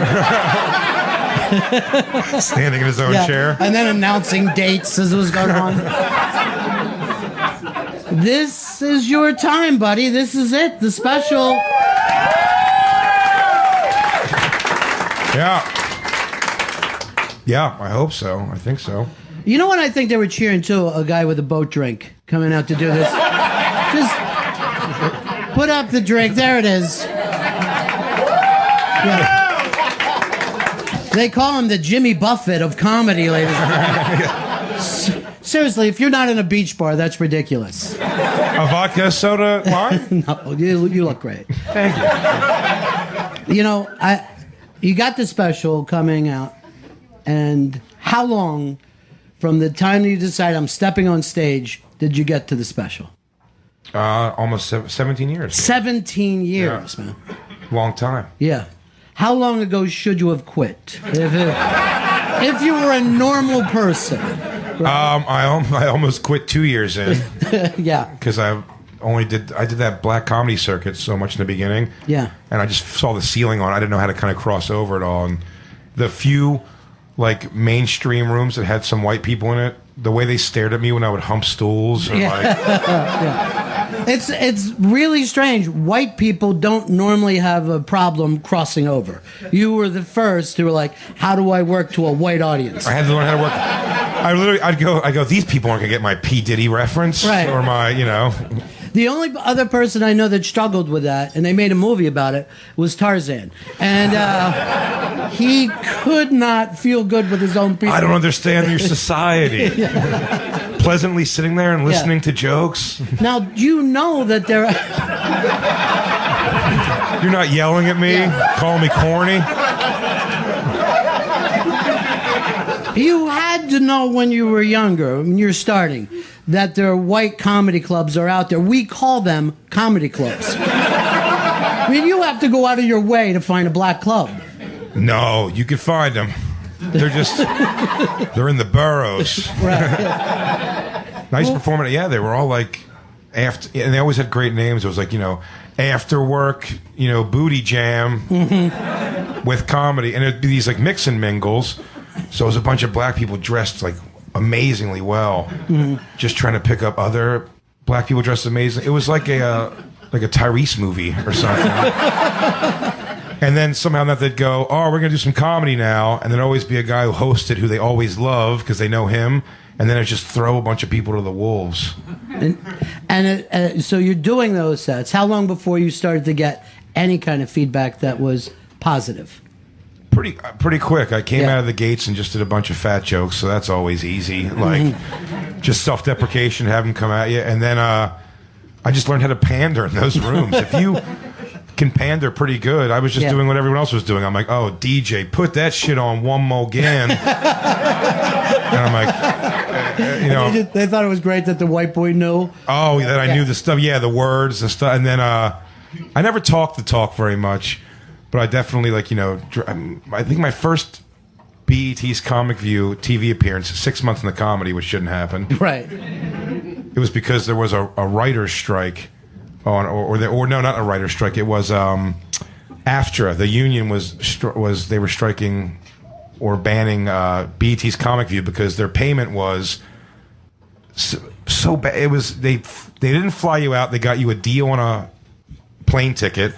They got you a deal on a hotel room, but you had to stay in this hotel, so they would pick you up, and a $150 check to be on TV. Yeah. And I went to Atlanta to do that, and which I thought I was fucking fantastic. But my first appearance, my pant leg is rolled up like LL Cool J. I'm wearing a FUBU, which I don't even fit what that shirt says.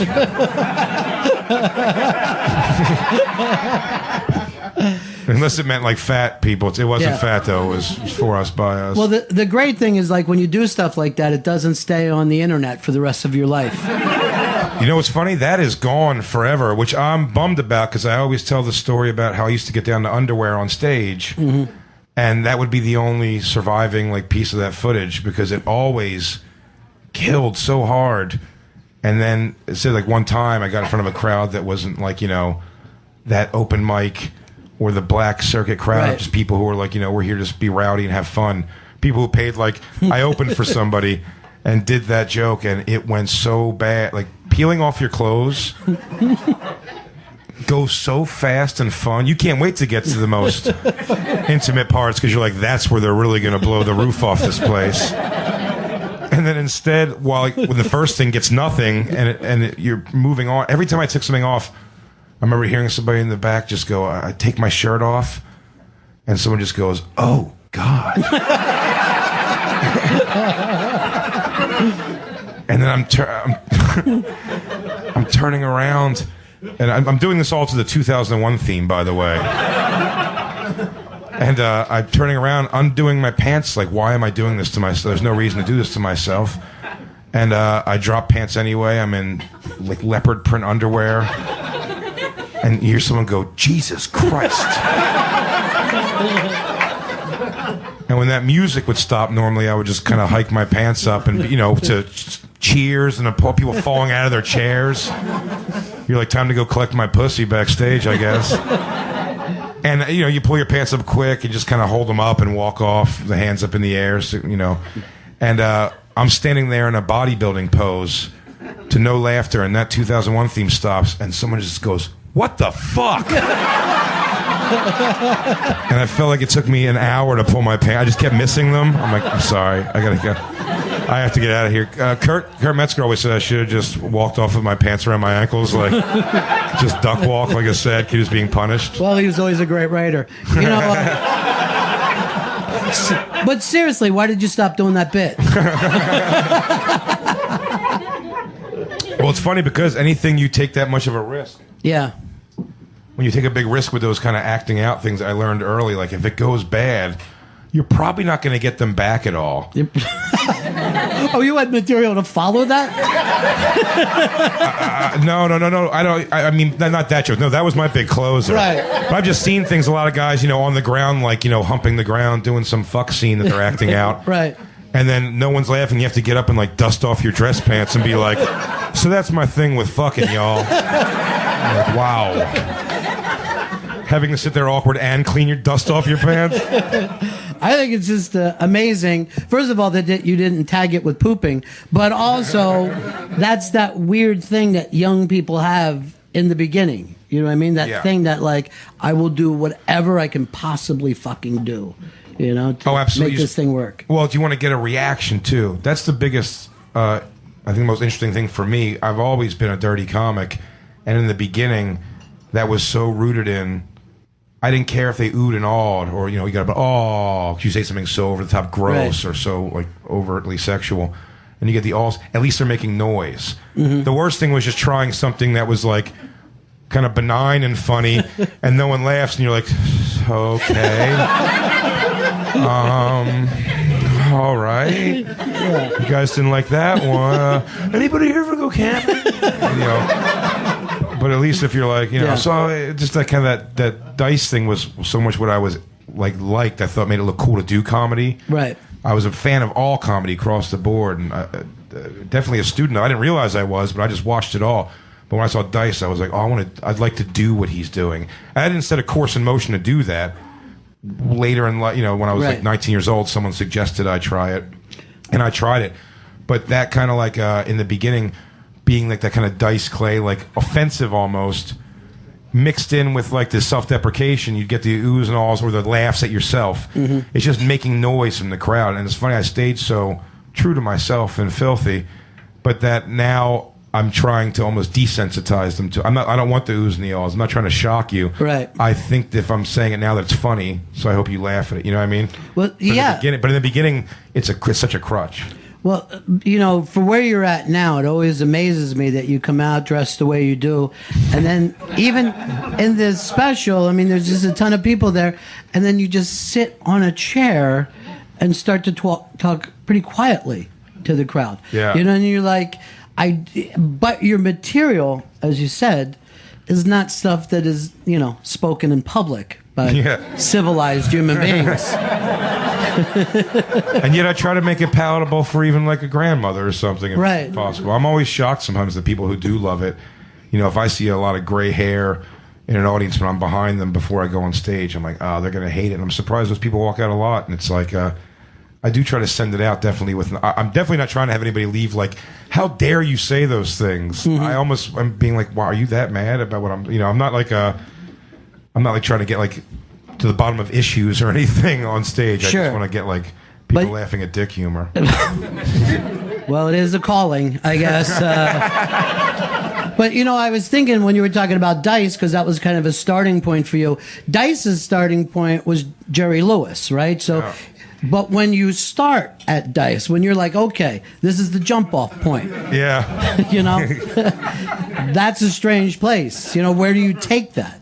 No, exactly. Yeah, there was no. I mean, I definitely had much more much less harsh, less dirty jokes through time because as I would organically kind of write stuff that was dirtier, or kind of like even if it was like honest, real stories that were like filthy. Mm-hmm. The comedy community doesn't really jump on that so much, and not even some people actually just hate it or they think it's an easy thing to do, which arguably I guess is.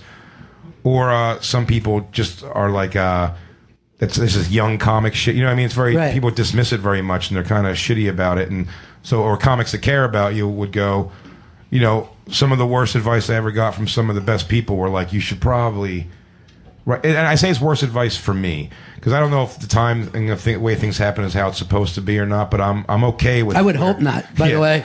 Well, I know, but the thing is, maybe if I wrote super clean stuff that was like, you know, funny and I was able to get on Tonight Show or things like that years ago, maybe my track would have been different. But the beauty is I did never have to change anything. And it did finally come around, which was nice because that took fucking forever. Yeah. That's what it was, because I'd be doing what I do, and like same people now who will like work with me and are looking to even do things with me years ago were like, we don't have any idea what to do with you. Right. They have no idea. It's like, you can't. What am I going to do? Put you on like NBC with a butt fuck joke? It's not going to work. Well, I mean, you know, butt fucks at 10, I think, would work in some places. But, you know, the other thing is there's an odd disrespect for crowd work.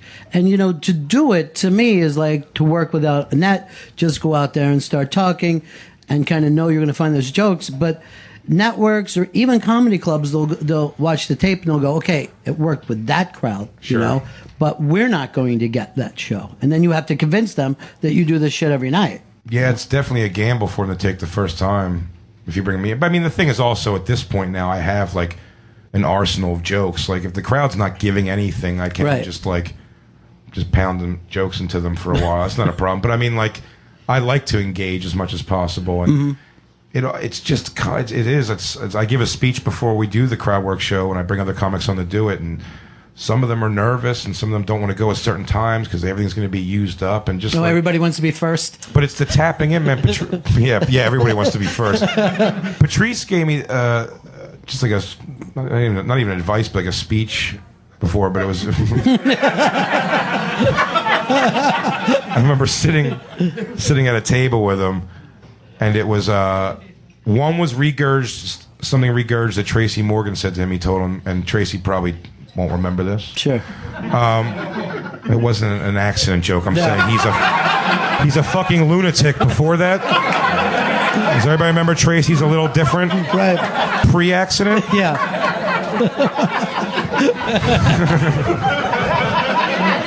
Isn't that funny? They're like 2 weeks before it, but yeah. Yeah. Exactly. Now they're like, hey, you mean the other thing? Or right.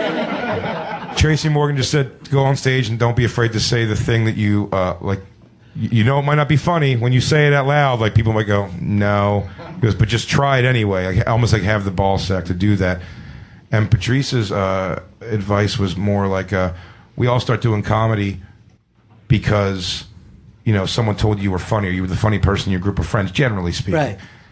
And when you were funny around your group of friends, or funny at work, or whatever it was, you didn't prepare for that. You weren't like over rehearsing what to do. It was like you just knew you were. You knew your place in the group. You know what I mean? You weren't the guy who can. I wasn't the guy who can dunk. I wasn't the fastest. You know. No, you weren't. Believe it or not. Believe it or not. With these calves.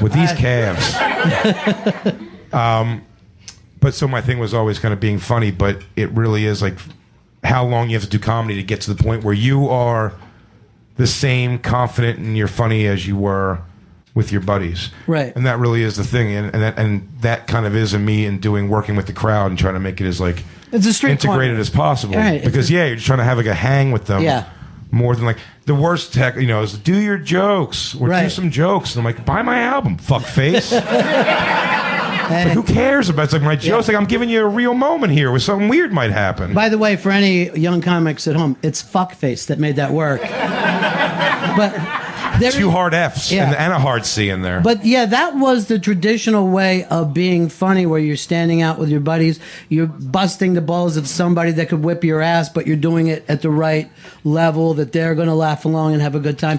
But now there's like a generation of kids, like alt comedy people, who they got it from either watching videos and stuff, and then they start to write, and they weren't that guy. They weren't the funny guy. No. There's you look at something you can learn how to make people laugh for sure. Mm-hmm.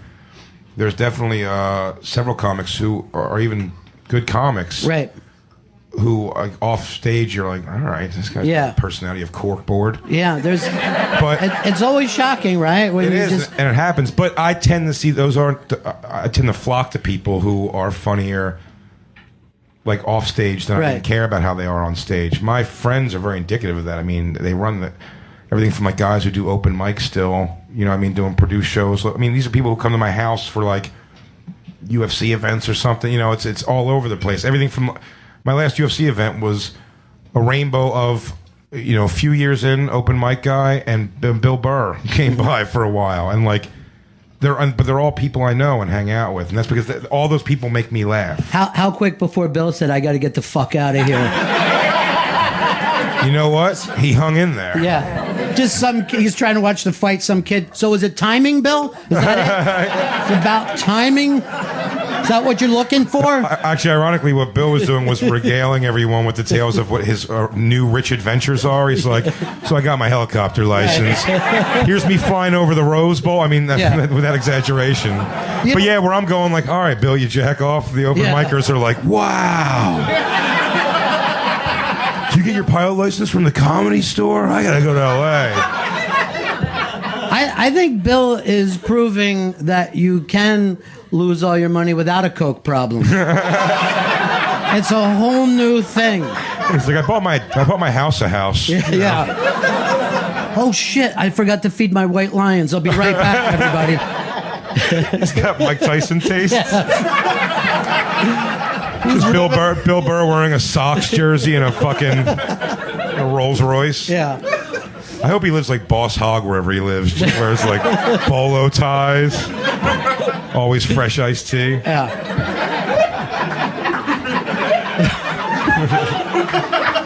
But you can see where Jay came from. That always fresh iced tea is something you think rich people have. A nice afternoon. An afternoon Snapple Peach iced tea. Not talking nighttime party time. Yeah. Talking a little daytime iced tea. Well, you know, you were talking about you and, you know, inviting these young guys to be part of your tribe. But when you were young, you kind of were mentored or became friends with a lot of people who were just amazing. And Patrice is obviously one of them. But who are some of the other names? You know, pure luck on all of them. When I say that I was going to quit after like 2 years, I planned on going just back to college. I was like, I don't know. Maybe I'll still do it as a hobby, but like I just don't know where to go with it. Mm-hmm. And, you know, I'm looking at myself and I got my pant leg up and I'm fucking, you know, like I'm not me. I'm not big. Right. So I was like, I'm just going to go back to college, I guess. And I was going to take a job. I had to train for 3 days doing the Cutco, the knives. Right. For the summertime. 3 days of training you have to go to. On the third day of training, Michael Blackson called me out of nowhere. You know who Michael Blackson is? He's the African king of comedy. He's on TV right now. He came out of Philadelphia. He called me up and he goes, you want to do a gig tonight? And I said, yes, just blindly. And I was like, you know what, I don't care. You know, I got excited. Right. Did someone offer me a gig at all? Yeah, and you might be able to sell some knives. Yeah. I could move knives, tell some dick jokes, hump a stool. He goes, do you want to do this gig? I said, yeah, I do. And I was like, I'll just not go to the train, see if I can go another day or something. He goes, go to the airport, there's a ticket waiting for you. And I flew myself, obviously, to Comic View, but besides that, I'd never been flown anywhere to do comedy. I thought that was really neat. It was like some gig in Minneapolis. It was a one-nighter. And I got to the airport and I was opening for someone. I didn't know who, and then a guy approached me at the airport and he goes, hey, young fella, I'm Keith. It's Keith Robinson. Right. And he goes, I'm seeing you around the Laugh House and stuff. I never introduced myself. And I didn't know who he was. I'm like, okay, another comic. You know, I'm opening for him. Great. And on the plane, we were sitting in different spots, but his seat was open next to him. So he calls me, come back with him, which I thought was nice. Mm-hmm. And then he starts telling me tales. It looks like he's trying to let me know he knows everybody in comedy. But in my years in the black comedy circuit, these names aren't even like. I mean, I know who they are, but they're not blowing my mind. But I don't believe he knows them either. Does that make sense? And by the way, this guy, this is no disrespect to any people he named. It's just, I'm like, he doesn't really know these guys. And I'm like, maybe he does. It's a weird one to name. He's like, so if you're doing all black comedy circuit only, the name Colin Quinn doesn't mean much to you. The guy's a legend. The guy's fantastic. He's been an amazing person to me in my career. But yet you still don't know how to pronounce his name. It's not Cullen. Colin Quinn. Colin Quinn. He goes, he said something about Colin Quinn, and I was like, you know Colin Quinn? He goes, yeah, he spanks. You know, he's doing like his Keith thing. I said something about watching some show that Jim Brewer was on recently, and he goes, Jimmy, so I'm going to tell Jimmy next time I see him, I'll crack his head open. But, you know, just doing his Keith thing. And I'm almost doing like the eye roll, like, all right, dude, I get it, you know. It's like you tell me this one time you shook hands with these guys or whatever. And then also because I'm like, we're going to do this same shitty black show in fucking Minneapolis. So how does he know all these people? And we do the show, and I open for Keith, and I'm taking my clothes off still. Smart. You could do anything with this song. DJ, hit that one more time. And Keith watches me, and he does his set, and he does great. So funny. But I have much more of an explosive reaction because I'm doing all the hackneyed shit you do in those scenarios. So when the thing's over, Keith's giving me a talk. He's like, you're a funny kid, you know, just got to like, we got to get you out to New York, you know, get you around the scene a little bit. You're a little like kind of one-dimensional in this. He's like, but you're really funny. You got a good base, you know, for what you're doing. But let me help you out a little bit. And in interrupting his conversations, no one's talking to Keith really, but I'm taking so many pictures with like heavy set black women in front of an airbrush picture of Tupac and Ferraris.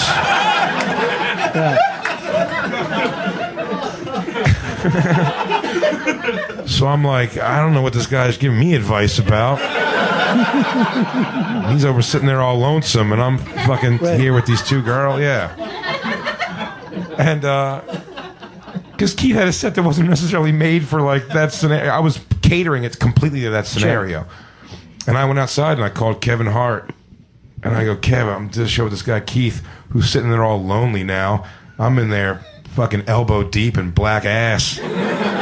So fucking, they love me so much. And he goes, and Kev goes, yeah, Keith Robinson. He goes, I talked to that guy. He said he was going to try to take me and you up to New York. And something I was like, really? He goes, and Kev goes, yeah, I think he's like the real deal thing.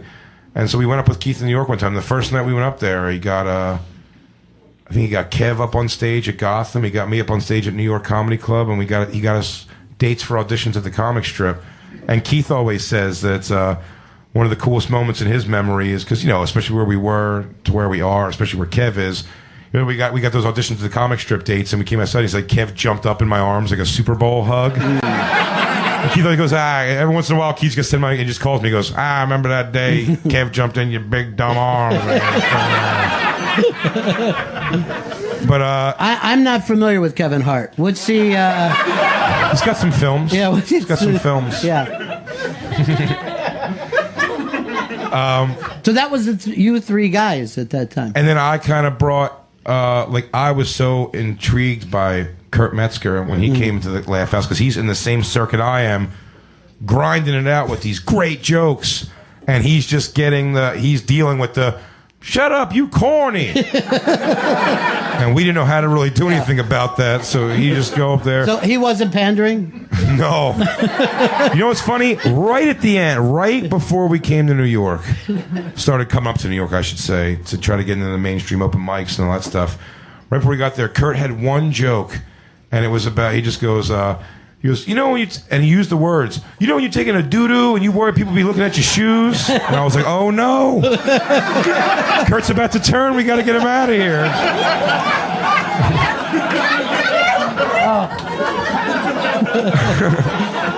They used to call Kurt, bring him back Kurt, because he'd go on stage and the comics all knew how good he was. Right. The comics all respected it. But, you know, the crowd sometimes just turn on him, so they call him Bring Him Back Kurt, because Kurt would go up. They shit on him until he got off stage, and then the host would go up there and goes, come on, man, you guys can't just be booing him because he's a goofy white dude. You got to give him a chance to be funny. Man, this dude's really funny. Trust me. We're going to bring him back one more time. Come on back. Bring him back out, Kurt.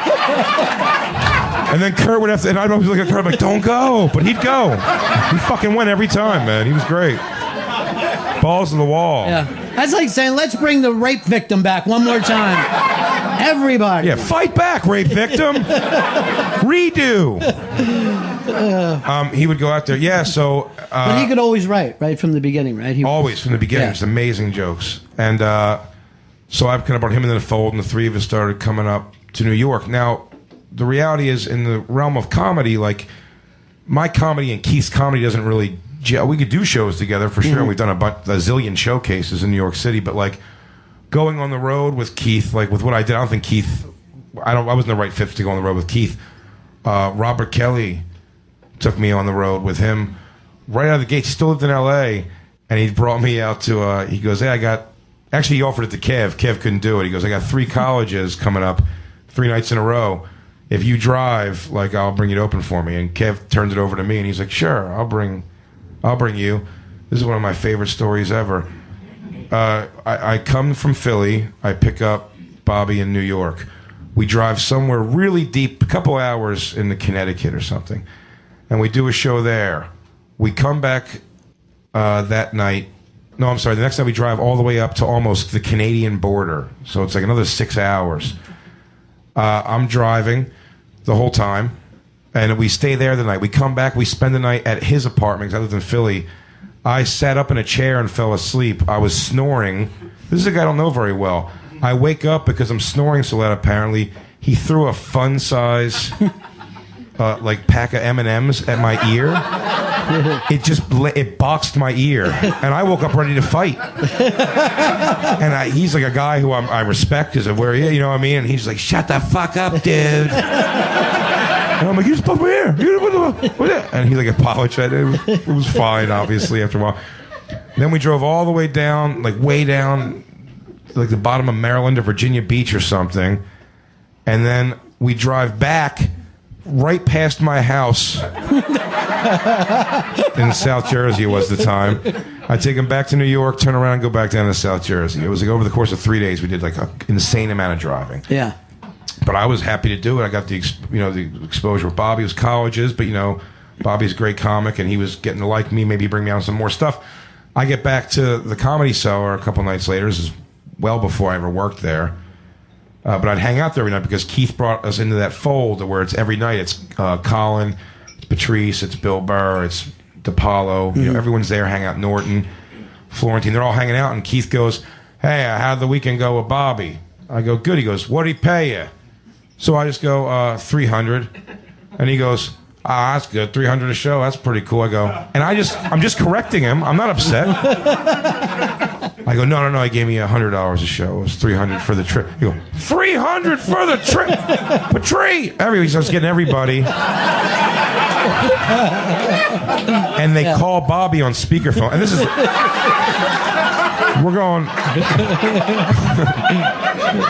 We're going back to StarTax, like, those phones. They got him on speakerphone, and they held a trial.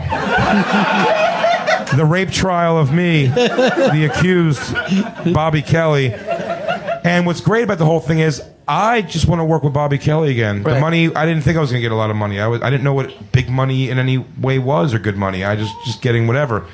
And so it's me yelling in the background, them shutting me up and cursing me out and calling me names because I'm in the background going, Bobby, it's not me. I don't care. I'm totally fine with it. I don't care. And Bobby's laughing. He's playing along with the whole thing. And he goes along with it. They found him guilty. Keith was Bobby's lawyer. Patrice was mine. Patrice won. The tables, the Comedy Cellar are chalkboards, and you can draw on them. And then they drew the newspaper with Bobby in jail and me crying. And I knew it wasn't over because the next morning, I don't even know if I had a cell phone yet. I had a house phone. I get a call on my house phone. And that voice right out of the gate, even though he played along and laughed, and I'm yelling, it's not my thing, Bobby. I answer the phone, and Bobby just goes, I go, hello? I hear, you don't tell people what you make, dude.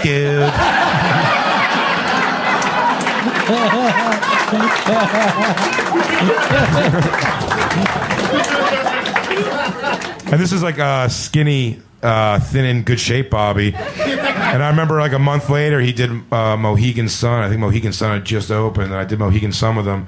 And he goes, I'll give you $300 for the one gig. Let's go up to Mohegan Sun. So I do it. And he walks me to an ATM after the gig. He goes, what'd I tell you I was giving you? I was like, 300, you said. He goes, here's 400. Go tell people that, you fat asshole.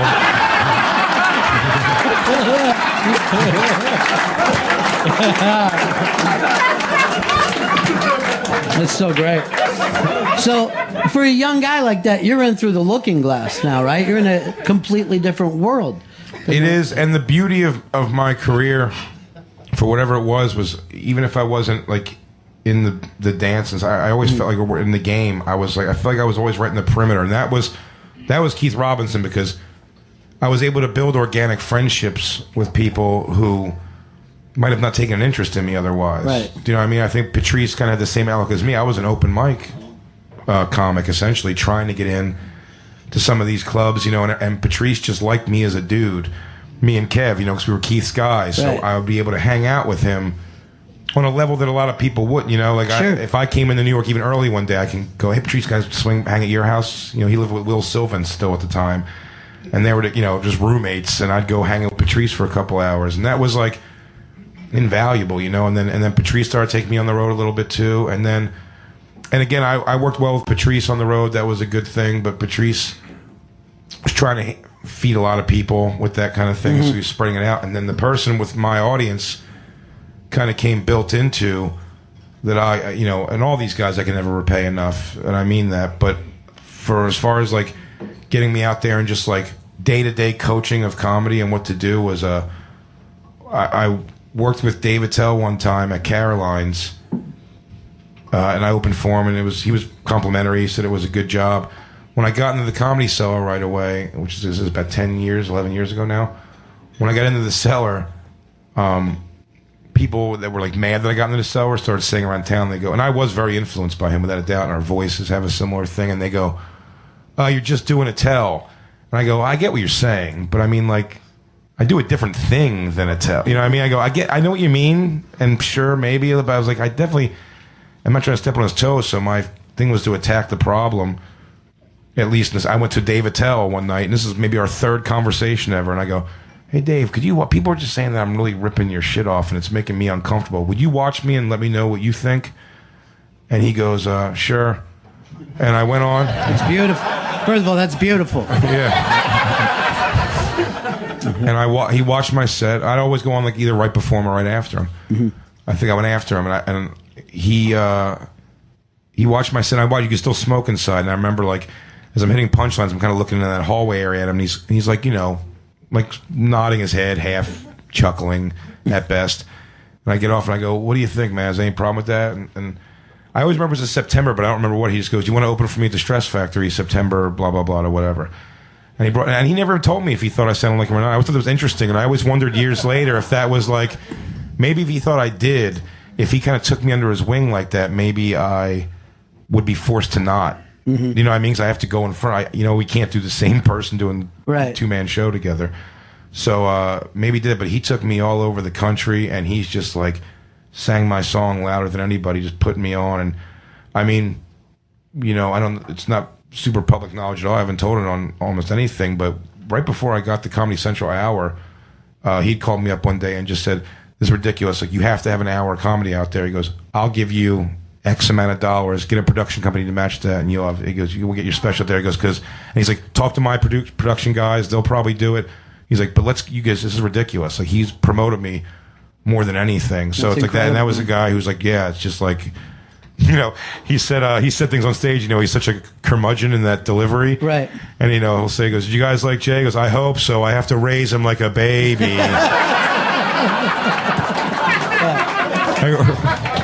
Or he made fun of my daughter once, and he goes, "No, you can laugh. It's okay. I feed her."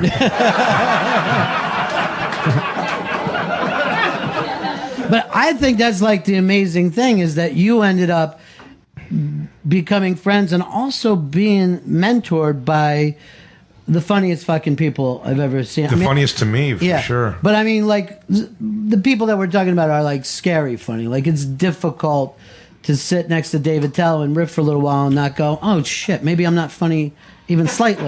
You know? That's what a normal person who wouldn't be insane would say to themselves. Sure, like, yeah. well, this is stupid. Someone is already doing all this, you know?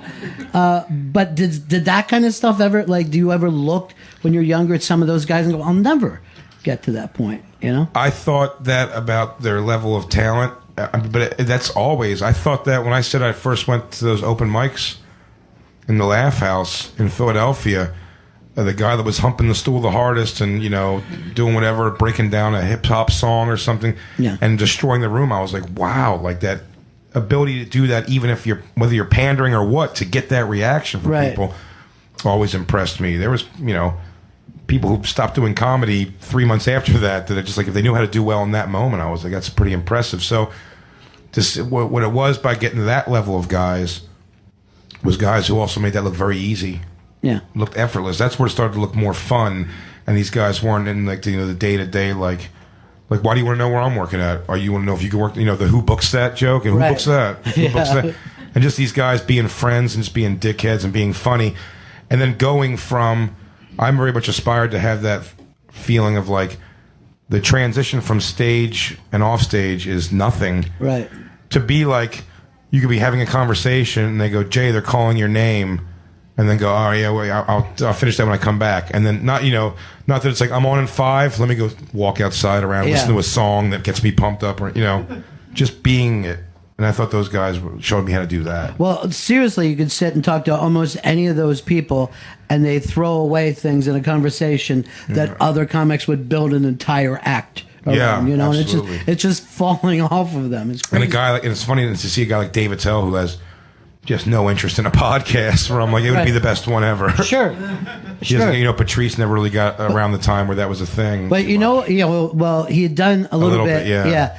And all that stuff is just gold. But you know what I really love about Attell is like no one knows him really. You know, like he almost has like this Batman thing where he shows up, fucking does something unbelievable, and then he's gone. And then people are like, does he have a family? Does he live somewhere else? What happens with him? No one knows really.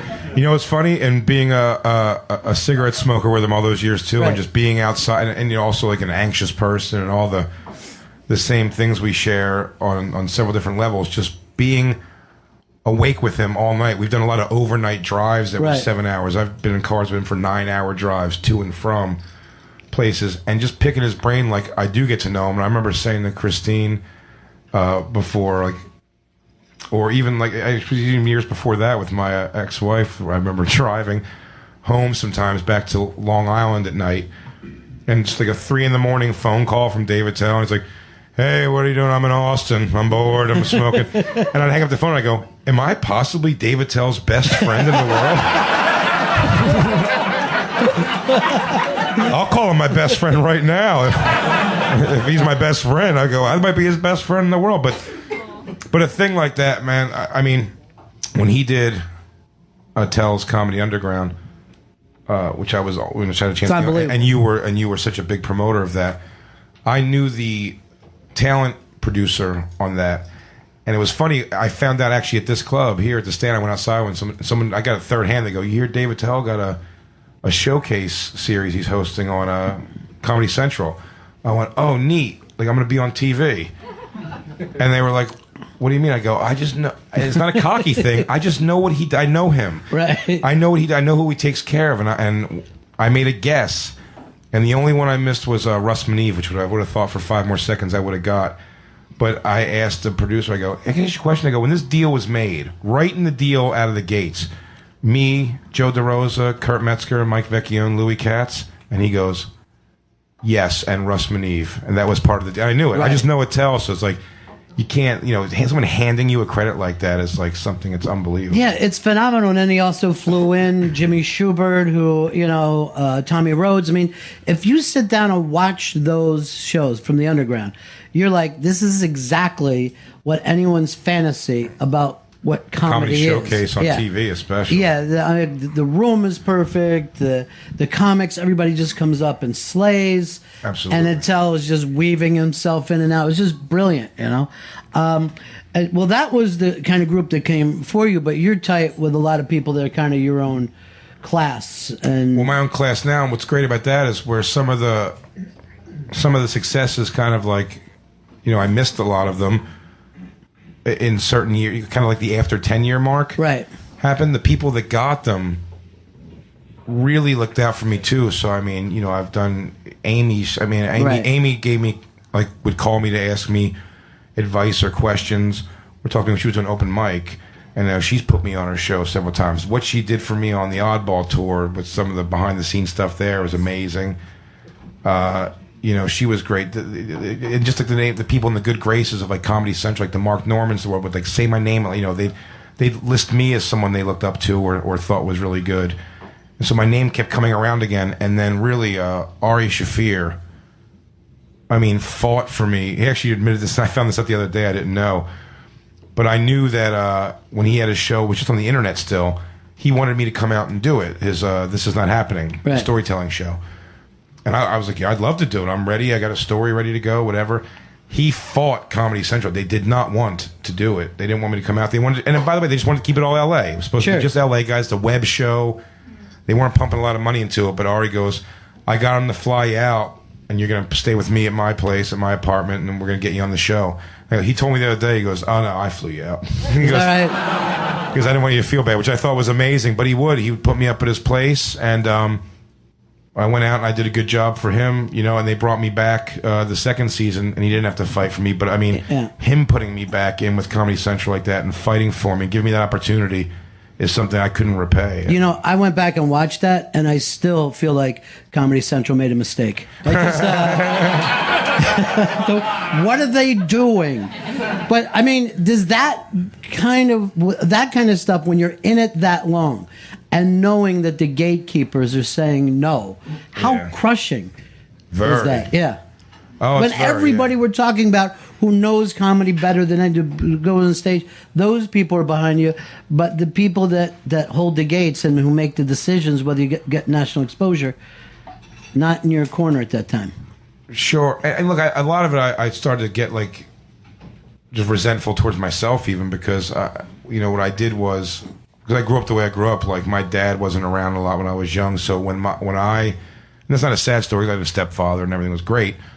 But the way I felt about my dad at the time, I didn't want, when I had a daughter at 23, I didn't want her to be removed from that. So I was a little locked out of doing the, hey, go to LA for a couple weeks in February. It's pilot season. Maybe you jump on, you just kind of get your name in the mix. I never went to LA. I'd go once every couple of years if I got some little thing to do that was worth going out there. But I couldn't take a week and go not make money. Or, you know, I'd have to go do a ski trip show for, you know, the black comedy circuit to make $700 because I had, and that was like amazing money to me at the time, and I had to do that, you know. So I got stifled a little bit in that. A lot of people didn't know who I was and everything. And then my daughter, I think there is a correlation, you know, and I don't regret that at all because she does have a very good. She knows me, you know. She knows I'm part of her life, and what's funny about it is now. She's 13, so she doesn't give a shit quite as much. I mean, she does more than she lets on to. But it is funny, you know, if I'm going to be gone for 3 weeks, you know, I'm like, I love you so much. I'm going to be gone for 3 weeks. I miss you. I hate that I don't get to see you. I overdo it. You know, even put on slightly because I do miss her, but I'm just trying to let her know it's like, I love you and I wish I didn't have to not see you for 3 weeks. She's always like, huh? You know, can I... She's like, can you give me money because my friends are having a sleepover and blah, blah, blah. She doesn't, so it's like, it's funny because I've hopefully done the job right enough with what I was trying to do that it's not weighing on her the way it's weighing on me. If I was going to be, hey, I'm going to be gone for 3 months, I got to film a TV show. Where at? I'd go LA. She goes, can I come see LA? Like, it has nothing to do with the being apart for me, which is good. I've done that. So when I felt that out of her, I knew it was okay at time, and just some advice. And my friend Michelle, who was supposed to be here and I couldn't be here, become a very good friend of mine. It was nice to hear coming from a woman. She's the one who produced Ha, the musical that me and Lewis did, the off-Broadway musical about stand-up comedy. But she said to me, I remember so funny, she goes, listen, I'm sorry. I was just thinking about you two singing and dancing on stage. And cane dancing. Yeah. She's funny. She's a really, like, you know, unabashed personality. She definitely goes big. And she was, you know, when I first did Holiday Musical, it was before a lot of these things happened. Yeah. And she was like, you know, you're going to be great. You're going to do something, but you got to come out to LA more. You could always stay at my place, but she's made her home available to me when I go out there, which is a big, big deal. To have a place, you know, like a home base, like it's like, you know, feels like an actual house. And she goes, but I go, yeah, I'm just worried about being gone so much because of my daughter. You know, she's only like at the time maybe like 11. Like she's like 11 years old. And she goes, what? I go, yeah, I wanted to be there for, you know, there's soccer games and things like that. Like, she goes, yeah, when you can go, you go. But if you have to be gone to do for work stuff, you know, I go, but it means a lot. I think it means a lot that I'm there at these games. And she goes, yeah, it is. When you can go, you go. She goes, I remember my dad as a blur in a suit when I was younger. She goes, but when he was there, but he was a blur in a suit most of the time because that's how we got to go to like good schools and got to do, you know, and then I know there's like a balance you got to find between those two things, but I hope that I did in the sacrifice maybe of like maybe more financial success in comedy earlier. Yeah, I think if you take the time, and it's probably right now, not right now, because she's what, 13? Yeah. But in a couple of years, when you sit her down and you let her know how much she hurt your career, that it'll all start to sink in. It's been a real burden on my career. Yes. I mean, who knows? Dad, why can't I get Beats headphones? Yeah. And I'm like, because of you. Yeah. Right. And you could be like, or I could be opening a movie with The Rock this weekend. And it could have fucking happened. No one's ever thought I've looked at a picture of Kev on any movie poster and been like, that could have been me. I could have been Soul Plane. Yeah. And the sad thing is you have so many different posters to look at now. Yeah. Fucking Kev just put out 2 movies while we were sitting. But I do want to talk about your special, and it's Saturday night, and here's the deal on that, too. It's like, this is Friday night, technically. Oh, Friday night? Okay. But it's late Friday night. It's Friday. It's Saturday. It's Friday midnight into Saturday. Yeah. Friday at midnight. Yep. Which is Saturday. Okay. But you know what? Let's do it Black Circuit style. So it's Friday night. I was saying earlier. That's not work. Black Circuit. After work jamboree. But did it come out the way that you wanted to? Because I know any of your friends know what a dream this was for you, how a lot of times it wasn't a positive feeling, that it was not within your grasp. Did you get the show you wanted to get? That night, I feel like I did, yeah. When I did it that night, I haven't watched it through since we did it. But that night when I was done, I felt like, yeah, I go one of those 2 shows straight through, either one of them would work. I felt, yeah, that was like I said, for as gruff as I am, especially on stage, and obnoxious, I guess it could be at times. Yes, it is fun. I'm oddly sensitive and sentimental, and just to see the line, you know, I to the best of my knowledge, I hope I'm not speaking out of school on this, but I think the audience coordinator, who does for all these specials to make sure there's an audience there no matter what. There's a list she has. She reaches out. People come and fill the audience. I believe on 2 shows at Webster Hall, I think they never had to go to that list. I think it was all 100% fans. People flew in for it and all kinds of, which I thought was like, the fact that anyone would fly anywhere. Yeah. The fact that someone would fly in this, and you know, and how much, you know, I was going to get to this more before we said goodbye at some point, but it's like what your show, when it was a Ron and Fez show to Bennington, what you guys did for my career was insane. That's won't take it. That was the catalyst. Like, forget industry, stand-up comedy industry at all. When I would go on the road, your fans showed up for me. And like some of the friendships I have, even with your, I mean, like Shreka Love and the people I hear on your thing, and Liz Sets Fire. These people come to my, I'm thinking I'm going to see Liz this weekend in Miami. They come to my stuff always, and they're just so sweet. And like that support is something else. Well, that was the amazing thing that night. Like you said, people flew in for your special, but so many of your friends were there, your family was there, the set is amazing, the band that was rocking before. Yeah. I mean, everything was terrific. And I never was at anything that everybody wanted you to have the show that you wanted to have. I mean, it was incredibly touching. It was a really, really touching night. And the friends that you have, and these are, by the way, hilarious people. I mean, you bust balls with all of your friends, but these are just fall down funny people. Yeah. And for them to show up and be like slightly nervous before, like, is this going to happen? And then when it's happening, they're looking around and they're loving it. And I would see you land a joke, and I'd look over at your parents, and I saw when your dad found out that his dick is smaller than your stepfather's. You know, I was there for that magical moment. My favorite thing about that was I know Christine was there going like, oh, watch. There's his dad. There's his stepdad. Yeah, she pointed it out. She couldn't wait. She was actually going, wait till he gets to the dick stuff. This is going to kill you. And I thought, but seriously, that thing of everybody coming together and knowing that this was a dream for you. I mean, you don't get to see people make their dreams come true, you know? And that's what that night was. Like I said, when it was over, I think I tearily even said to like Christine, I go, there it is. Like, that's my Delirious or my Bill Cosby himself. Sorry, bad timing. Yeah. But, you know. No, but it still works. Still works for the But when I was young. Philly. Yeah, sure. Temple, you? But, you know, I mean, just like that, those legendary performances. Sure. Not that it's just like that. It's the ones you just know them by name. It's like, I got my one out there. If that's the, you know, and that'll be it. Wherever it goes from there. Yeah. Who knows? My point just being like, it's there. Like, I have a piece of work that's like in the world. Well, I even talked to you before then, and you were concerned about getting to this point, that you had looked at this spot on the horizon for so long that you were like, now what will happen to me? Yeah, I do wonder that. You were saying to me, I think I'm going to die after this happens, because I'm still not completely convinced I'm not going to die. Well, you will, but not for a while.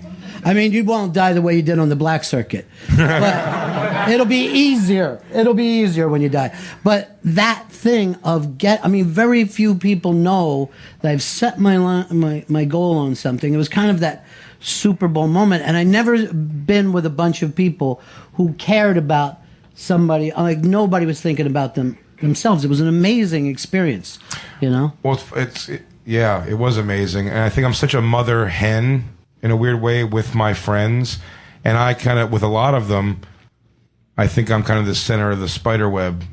You know what I mean? There's a lot of people necessarily who don't hang out with each other. There's no way Gomez and Soder are going to be together unless you're there. Well, not happily.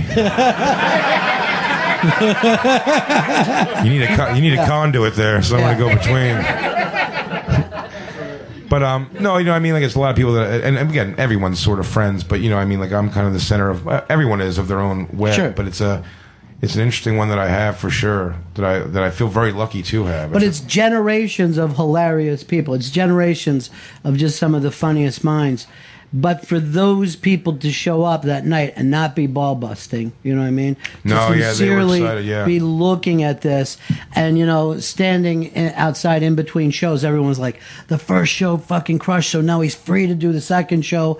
And do you know if they use more second or first? Second. Yeah, I thought that was. Everyone felt like that was going to happen, because you could have put out the first show, right? You could have just said that's it. But when that weight came off your shoulders, you were really free. It was, yeah. I remember during the taping of the second show, I remember sitting up weirdly at one point because I was going, "Oh, you're on fucking TV, idiot!" I was like so like relaxed into it, where I was almost had a reaction, kind of like, "So, what do you guys want to talk about?" I was like, "Oh shit, this is." I know there's a prompter telling me what I have to talk about. Right. So you kind of knew while it was happening. You were like, "Yeah, this is the one that I want to happen that way." Yeah, I was feeling really good about it. I wanted to make it big, and God bless Comedy Central. They let me like kind of roll with it and do whatever. Getting to the set that day, which you'll see when the special comes out, I walked out and they were, and the director Jeff Tomstick who's amazing. He's going like, "All right, when you come out," he goes, "you'll be standing there when the light comes on. You're going to come down and just shake hands with everybody on all three sides. Then you kind of, take your seat, drink it all in. I go, cool. He goes, just be careful with the corners there because the cryojets. And I go, the cryojets? He goes, yeah, we got cryojets. And they blow those that air up. And it's like a wrestling entrance. It's amazing. It's so over the top, but I love that. Yeah. Because it's so over the top, and then I go sit on a stool for an hour. I mean, it looks like I'm coming out to human cannonball into the balcony. Well, it looked amazing, and like I said, I mean, the night was just one of those nights that happened, and I mean, the fact that you worked this long to get there, does it feel sweeter, or do you wish this was your 7th? No, I'm happy. I'm happy the way. You know what? As long as it happened in any way, like I'm okay with the timeline that it happened. Everything you get. I'll say specifically in comedy, you always feel like you were a couple years past it. I remember, funny thing, right. Russ Maneve said this to me when I went on the Dave Attell Insomniac tour. I did the East Coast with him, and we did Westbury Music Fair was the last night of the tour. And Russ Maneve, we're on this tour bus. It's wrapped in Dave Attell's face, cool picture of him, and it says inside. People running out of their houses when we drive through neighborhoods. I mean, it was the height of that show. When we pull up, the college kids are losing their mind. People love it. And then Russ Maneve goes, how's it been? I go, I'm having a ball. I think this is so cool. We're on a tour bus. This is nuts. I go, Attell seems like he's annoyed by the whole thing. Yeah. I go, he just kind of smokes cigarettes, and he's like, when people come up there banging on the bus, like, Dave Attell. He's like, should I go out there? And the tour manager will be like, no, you're going to create a whole thing. He's like, he just seems like so dealing with other things in his mind, and the fact that we're traveling in a bus that's his picture on his tour at these sold out theaters. You know what I mean? And I said to Russ Maneve, I was like, yeah, he just seems so unaffected and almost annoyed by this whole thing. And he goes, yeah, well, when anything you get ever, don't you always feel like could have done this 3 years ago, could have used this 3 years ago? And he's kind of right. You know what I mean? But it's not that but you have to look at it as the more time you don't get things. I have to tell a lot of friends this with that Montreal Just for Laughs festival is still such an early on thing you want to get in comedy. You just want to have it on your resume. I did this festival. It's like the comedy festival. And when they don't get it, you go, well, you auditioned for it, you didn't get it, so you're going to audition next year, and you're going to be another year strong. It doesn't matter. I got it at 5 years. It was worthless. Mm-hmm. The first time I did it Just for Laughs, the New Faces, you go up there, you get a deal, and they're giving everyone deals. Then a couple people got those deals, and it went to shit. They started giving out these deals so regularly, nothing was coming of them. So they stopped doing that, and that's when I went to Montreal. It didn't matter. I did it 5 years, and I think Kurt did it at 8-9 years in the comedy Metzger. But I'll tell you what, I don't know what Montreal did for Metzger so much either. But I know when I watched Kurt do his New Faces, I was like, man, was he even 4 or 5 more years ready for this? He stood out. Yeah. Where I did okay on it, but that year that Metzger did New Faces is when Robbie Prawl, who at the time was booking, it was his first year booking Just for Laughs Festival in Montreal, and he only took 2 gambles that year, weirdly enough, and it was for me and Patrice to be on the Nasty Show. Patrice had not done the festival, at least in that capacity yet. Something it was that was his big thing to get Patrice at the festival, and me both in that Nasty Show, and we both did a good job for him. Patrice obviously destroyed. That's all over YouTube. Yeah. That set, and he was amazing, and he's always just taking a liking. So now that festival brings me, you know what I mean? So it didn't matter that I did it at the 5 years in. It's always when it happens. He saw me 5 years later do the Nasty Show, which is a show that I'm, built for essentially. And now it works out that festival's always been good to me ever since. He's not even there anymore, and they still they bring me back. Do you know what I mean? So it's it's always getting that thing. So I don't know. Maybe 5 years ago, my special would have had a bunch of jokes that would have been I mean, my half hour does. My half hour's got plenty of jokes. I mean, my half-hour special, I think it's funny. I like the work, but I watch and I go, at the end of the day, there's a Maury Povich joke in there. You know what I mean? Well, Patrice, actually, the first day I ever did this show in Mass, said that they give you everything too soon and too late. Yeah. Everything that's out there. And I know we always end up, at any time you and I get together, it's Patrice's name sure, comes up. And he was a guy that was... incredibly kind to you, incredibly cool to you. Yeah, I like that I'm in the Thoughts with Him Ever. I remember walking up to Sirius one time, and Tracy Morgan was coming out of, and it was after Patrice had passed away, Tracy Morgan was coming out of Howard Stern's wing over there. And I go, hey, Tracy. And he goes, Jay Boogie. He goes, oh, man, now you got me thinking about Patrice. He goes, that was your man. Yeah. And I was thinking about him the night of your special as well. I thought he would have got a big kick out of it. There's going to be a picture of him and a dedication at the end of my special when it rounds up. Yeah. That's wonderful. Is it just Patrice or any radio guy who puts you out there in front of his audience? Big Jay Oakerson, everybody. We love him. I love you, Ronnie. Proud of you. Thank you, man.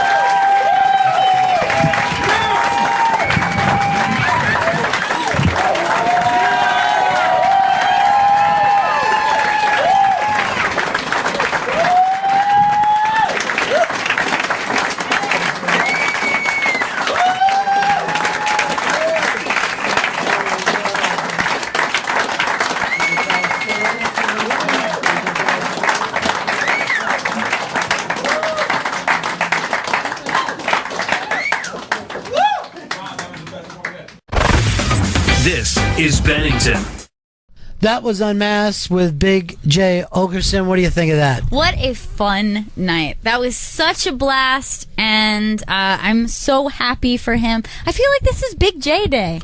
It is. They salute to Big Jay Oakerson, his Unmasked. Now, first responders, you can receive the signed Big J Unmasked poster that we have. It's a really big poster we'll be sending to your house. It's perfect for your garage. At Christine M. Evans for first responders. Go over to the Bennington Show Twitter. We'll let you know about it. At Christine M. Evans. It is... it's going to be a very, very cool poster to own. And that was a great Unmasked, one of my favorite of all time. It was a beautiful night. And it was amazing just to see it go down. Was there anything like that heat from that audience when he came out? Oh, my God. Just immediately I knew it was going to be an incredible night. I never saw anybody else do Unmasked and do such a history of New York comedy of what it was at their time. It was like a GPS going on. Yeah. In a weird way. All right, for first responders, it's at Christine M. Evans. At Christine M. Evans. It is your chance to pick up that signed poster for Unmasked. You know what? I just realized I haven't signed it either. I should be signing that as well. I was the other half of that. And by half, I mean I said hello, Jay, and then goodbye, Jay. So make sure that I put my signature on that as well. A big collectible. And we're using the first responders to go to the gal behind the guy. We've known Christine as long as we've known Jay. She's amazing. She's been incredibly helpful to this show. She's been incredibly helpful to the Bonfire show. She's incredibly helpful to the entire New York comedy scene. I think she's one of the best comedic minds in terms of being funny and knowing the business. At Christine M.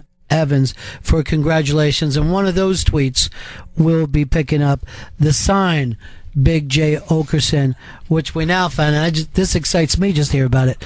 Not signed just by Big Jay Oakerson, but also Ron Bennington. This, honestly, this thing will probably go from your home, from us, to your home, right to the auction house, because this is a real collectible, you know? Guess we're ready to wrap this one up. Chris Stanley, enjoyed everybody being here. It was so much fun doing Big Jay Oakerson Day. Tonight, Gail, 12 o'clock, Comedy Central. I'll be watching Big Jay Oakerson live at Webster Hall.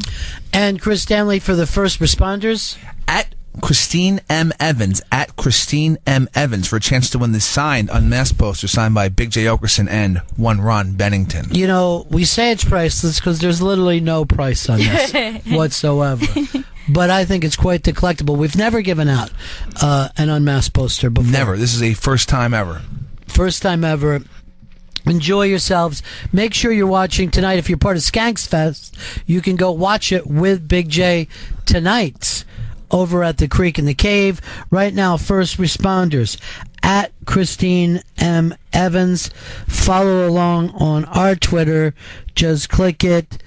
Enjoy yourself, everybody, and we'll see you again in 1974. Ladies and gentlemen, the evening is over. We hope you all enjoyed yourselves, and we'll see you all again in 1974. Good evening!